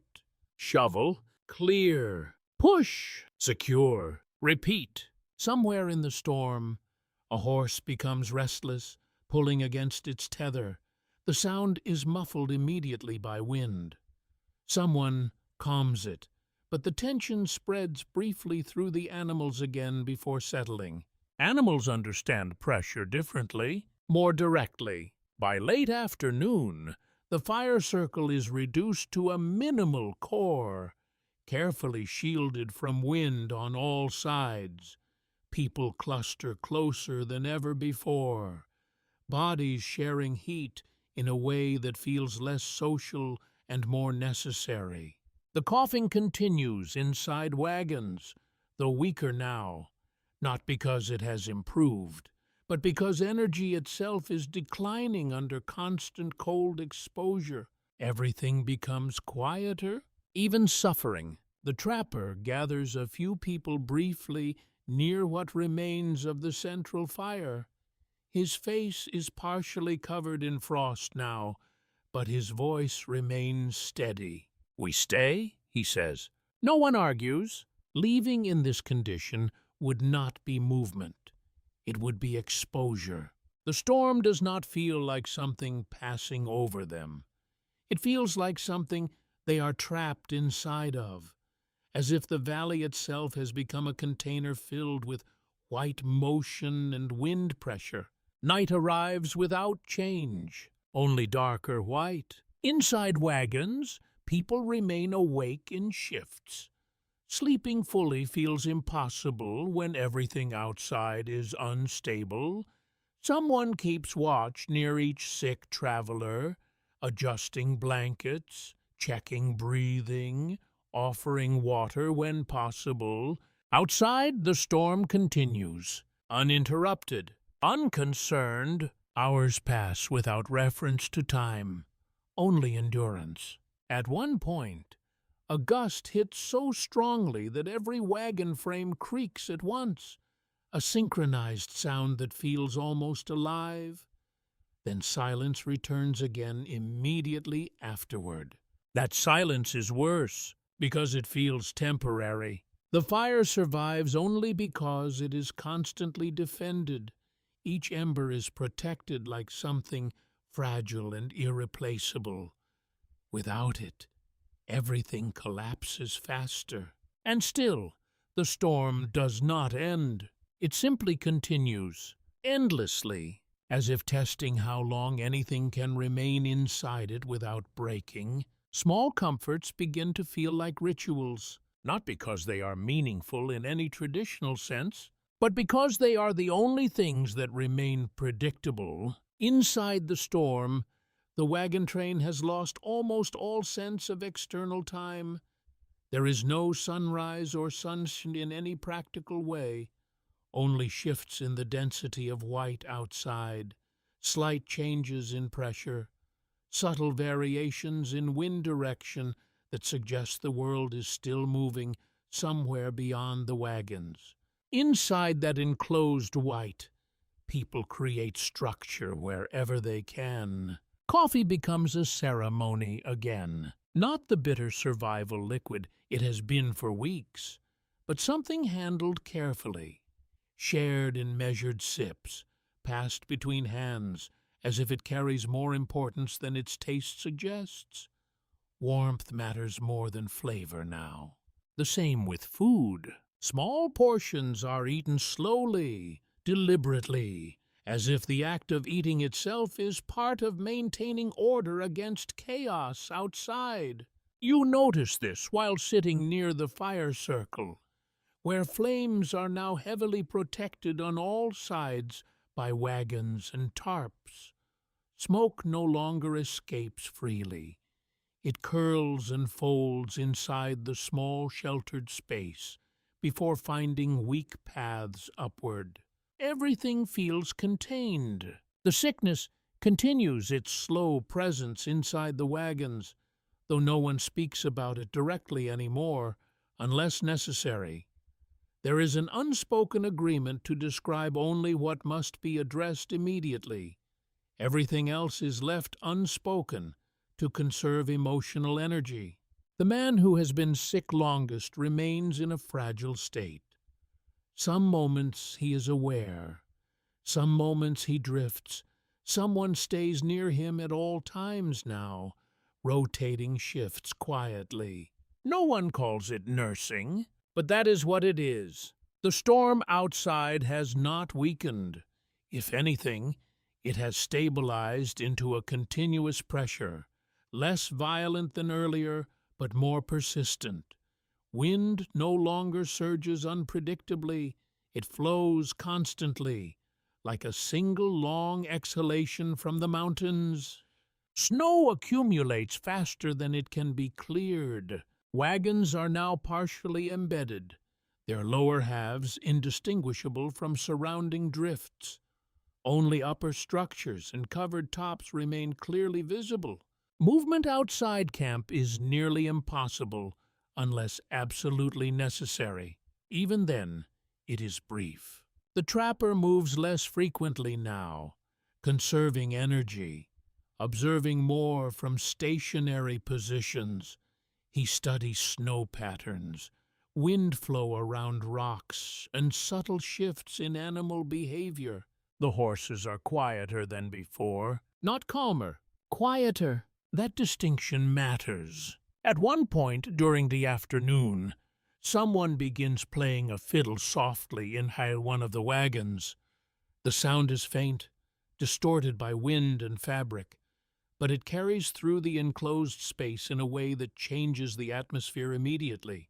Not joy, not sadness, something closer to memory. People pause what they are doing to listen briefly. Even those outside the wagon circle turn slightly toward the sound. Music becomes a reminder that the world once had rhythm that was not survival-based. The tune is simple, repetitive, slightly uneven due to cold hands and fatigue. But it continues for several minutes before fading again into silence. No applause follows, only quiet acknowledgement. Later, someone begins telling a story near the fire. Not a dramatic tale, something ordinary.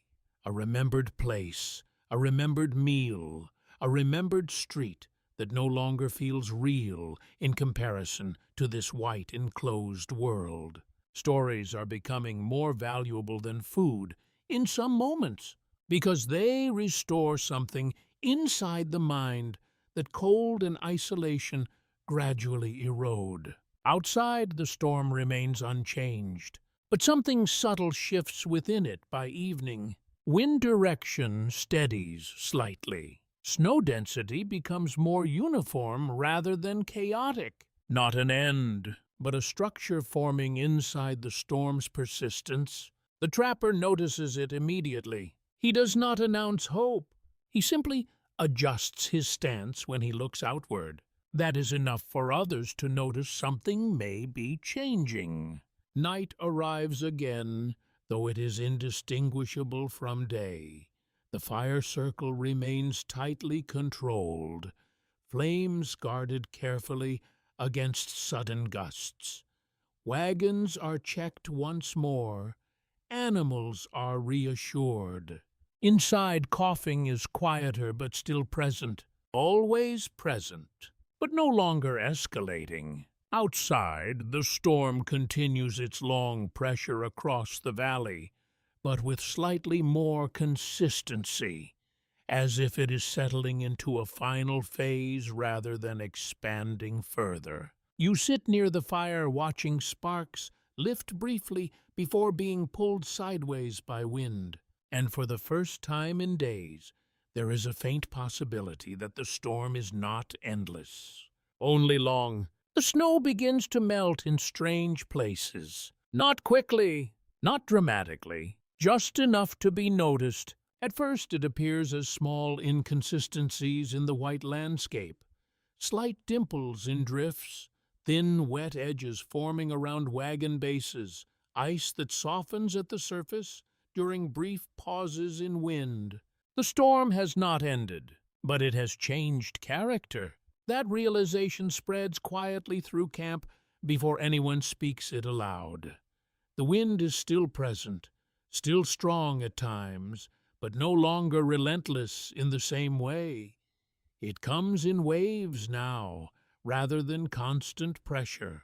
And with that shift, movement becomes thinkable again. The trapper walks the perimeter early in the morning, stepping carefully through compacted snow that has begun to settle slightly under its own weight. He pauses, often, watching how snow behaves underfoot, how wind interacts with the valley walls, how visibility changes between gusts. When he returns, he gives a single instruction: "We move." No hesitation follows, but the tone is different from previous movements, not urgent, not forced, simply resumed. The wagon train begins preparing again with a kind of exhausted coordination. Wagons are carefully freed from partially collapsed snow layers. Wheels are checked for damage hidden beneath ice buildup. Animals are warmed and tested for mobility. Everything is slower now, but functional. The sickness remains present, though it has not advanced further in the last day. That alone feels significant. No one calls it improvement, only stability. In this environment, stability feels like the closest thing to relief. The man who has been sick longest is still weak, but conscious more often now. He drinks when offered. He responds quietly when spoken to.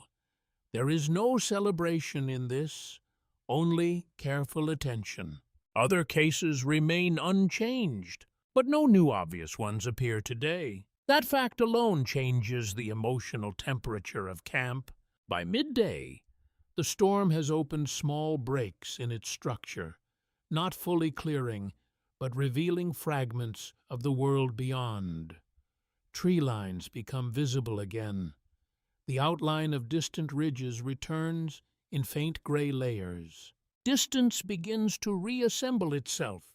That is what it feels like, as if the world is being rebuilt piece by piece. The wagon train moves cautiously at first, testing conditions. Snow still slows progress significantly, but no longer traps movement completely. Wheels roll with resistance instead of immobilization. Horses still struggle, but forward motion is possible. That is enough. You notice how differently people walk now compared to the storm days. Shoulders slightly less tense, movements less compressed. Conversations begin again in short fragments rather than single necessary words. The wilderness has not become safe, but it has become navigable again. In the afternoon, the trapper stops the train briefly at a ridge overlooking a wide valley. The view is partially restored now. Snow still covers everything, but wind has cleared enough of the air that shapes are visible beyond short distances. He studies it carefully, then points forward. That way, he says. No explanation follows. But the direction is accepted immediately. The wolves are not seen today. Their absence is noted without being discussed. Horses remain alert, but less reactive than before. The animals seem to understand the storm has shifted, or perhaps the predators have shifted with it. Evening arrives with actual variation in light for the first time in days. The sky is still clouded, but thinner in places. A faint glow appears behind distant ridges. Not sunlight exactly, but suggestion of it. The fire circle feels warmer tonight, not physically, but emotionally. People sit slightly farther apart again, no longer packed tightly for survival heat, but still close enough for shared comfort. Someone hums softly. Not a performance, just sound returning. Inside wagons, coughing continues, but at a lower frequency. The absence of worsening becomes its own kind of hope, though fragile and unspoken. The man who was most ill remains weak, but stable. That word matters now. Stable. Outside, the mountains are visible again in full outline, their peaks still heavy with snow, but no longer hidden by constant storm motion. They feel larger in this clarity, not smaller, more defined, more present. The frontier is beginning to widen again, even slightly, and with that widening comes something the camp has not felt in days. Possibility. Not certainty, but possibility. The wilderness does not change its mind. It simply reveals different versions of itself. By morning, the valley is quieter in a way that feels almost unfamiliar after days of constant pressure. The wind still moves through the trees, but it no longer dominates every sound. Snow remains deep, but its surface has settled into something more stable, less chaotic. You can see farther again. That alone feels like a return of control. The wagon train prepares with cautious efficiency. No one celebrates. No one rushes. Experience has replaced excitement. Everyone understands that conditions can shift again without warning. But still, Movement resumes, slowly at first, then steadily. Wagons pull forward through softened snow, wheels finding more consistent traction than before. Horses still strain, but not blindly. The terrain is readable again in fragments. Ridges, valleys, tree lines, all visible in broken clarity. The trapper leads at the front as always. He checks ground less frequently now, not because risk is gone, but because patterns have stabilized enough to allow prediction again. That shift matters. Prediction means survival. Behind the main train, the wagons carrying sick travelers move carefully, but without the extreme urgency of earlier days. The conditions have not healed them, but they have stopped worsening. That difference changes morale more than anything else. No new cases have clearly emerged in recent days. That fact is spoken only indirectly, through small remarks, brief acknowledgments, never formally declared. But everyone notices, and in frontier conditions, noticing is enough. By midday, the train reaches a broader section of valley where the snow is less compacted and trees are spaced farther apart. Light improves slightly, diffused but present. The mountains ahead feel more structured again, less obscured by storm remnants. Distance returns in layers. The wolves are still absent during travel hours, not gone entirely, but no longer visible at the edges of movement. Horses behave more calmly, though still alert. The tension that defined earlier days has not vanished completely, but it has shifted into background awareness rather than constant reaction. You pass another abandoned trace of earlier travelers, this one more recent, a broken sled partially upright against a tree, markings suggesting it failed during the storm. No bodies are visible, no explanation remains intact. Only evidence that someone else also attempted to continue through the same conditions and did not complete the passage intact. The frontier never stops collecting these fragments, but today they feel less immediate, less personal. By afternoon, the trapper allows a longer pause at a sheltered clearing, not because of danger, but because conditions require rest for animals. That alone feels like a return to something resembling normal travel rhythm. People step out of wagons more freely now. Movement is less constrained. Conversations resume in longer forms, not cheerful, but functional in a broader sense. Someone laughs briefly at a minor mistake during cooking. The sound feels almost strange after the silence of recent days. Inside one wagon, the man who has been sick is now able to sit upright for longer periods, weak but conscious. He drinks water slowly without assistance. There is no declaration of recovery, but there is no decline either. That equilibrium matters. Even small stability feels significant after instability becomes the norm. As evening approaches, the sky opens further than it has in many days. Clouds remain, but broken into layers that allow faint light to filter through in uneven patterns. The snow reflects that light softly, giving the landscape a muted glow.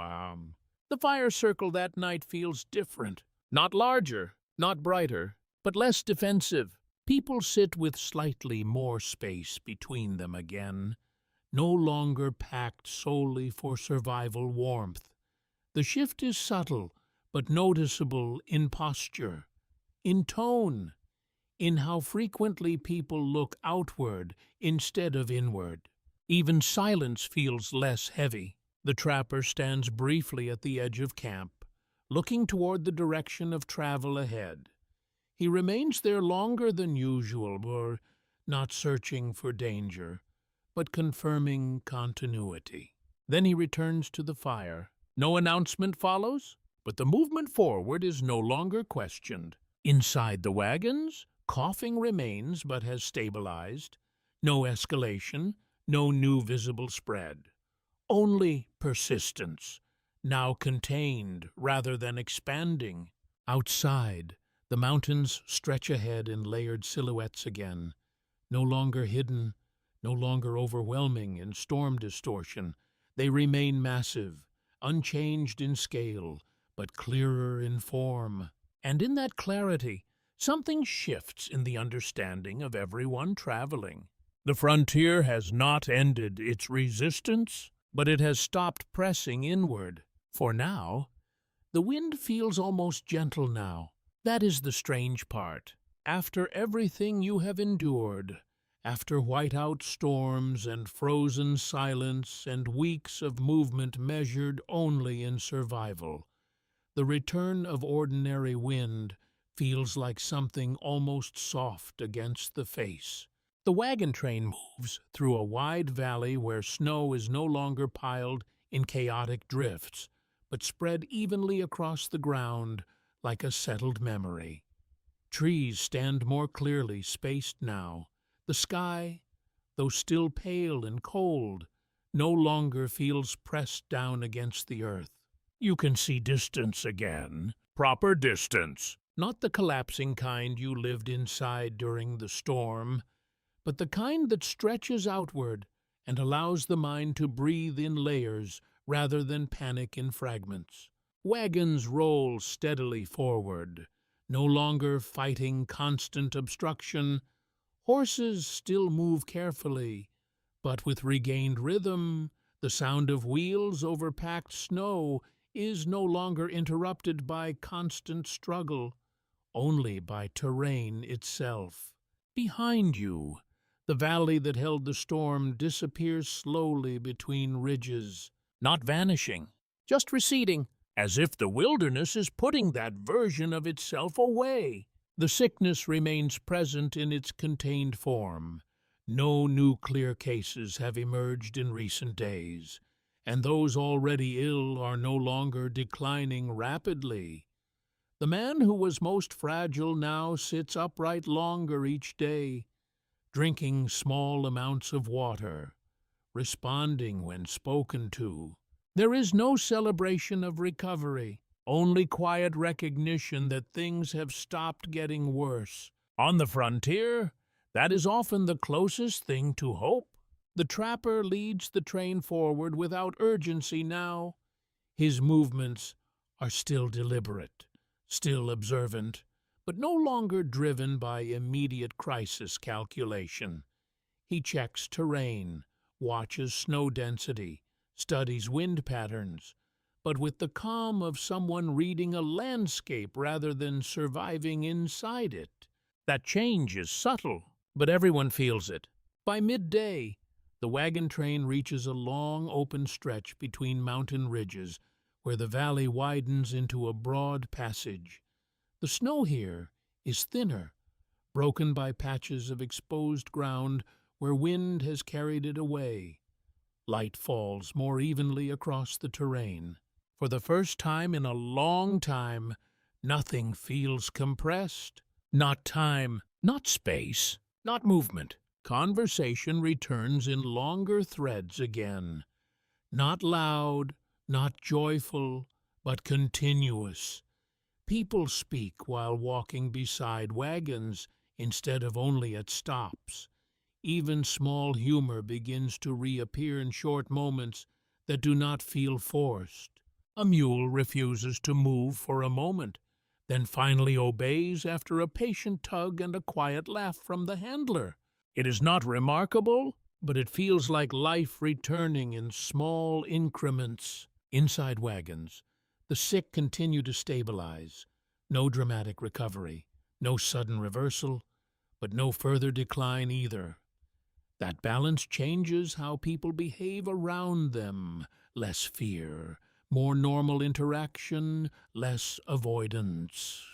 The frontier rarely offers clean resolutions, only shifts, As evening approaches, the sky opens further than it has in many weeks. Clouds thin into scattered layers. Light reaches the valley floor more directly now, casting long, soft shadows across snow and stone. The fire that night is built with less urgency, still necessary, still carefully maintained, but no longer treated as fragile emergency infrastructure. People sit around it in a wider circle, spacing restored, breathing easier. Someone begins to speak about what lies ahead. Not speculation about danger, but distance, routes, settlements, possibility of reaching established towns before deeper winter returns. No one corrects them. No one dismisses it. Even the trapper listens without interruption, not confirming, not denying, just listening. Above, the mountains remain immense, unchanged in scale, but no longer obscured by constant storm distortion. They stand in clear outline now, snow-covered and vast, but no longer hostile in immediate presence. They are simply terrain again. That distinction matters more than anything else. Night settles gently instead of heavily. The wind continues, but without pressure. Snow is light and occasional, not constant. Firelight flickers across faces that no longer carry the same tight tension they did days ago. Inside wagons, coughing continues at intervals, but without escalation. Stability holds. And in the quiet between wind gusts, there is something you have not felt in a long time. Not safety, not certainty, but forward motion without fear, pressing constantly against every breath. The frontier is still there, unchanged in its vastness, unmoved in its indifference. But for now, it is no longer closing in. It is simply continuing around you. And that, after everything, is enough to keep going. Good night, my friend.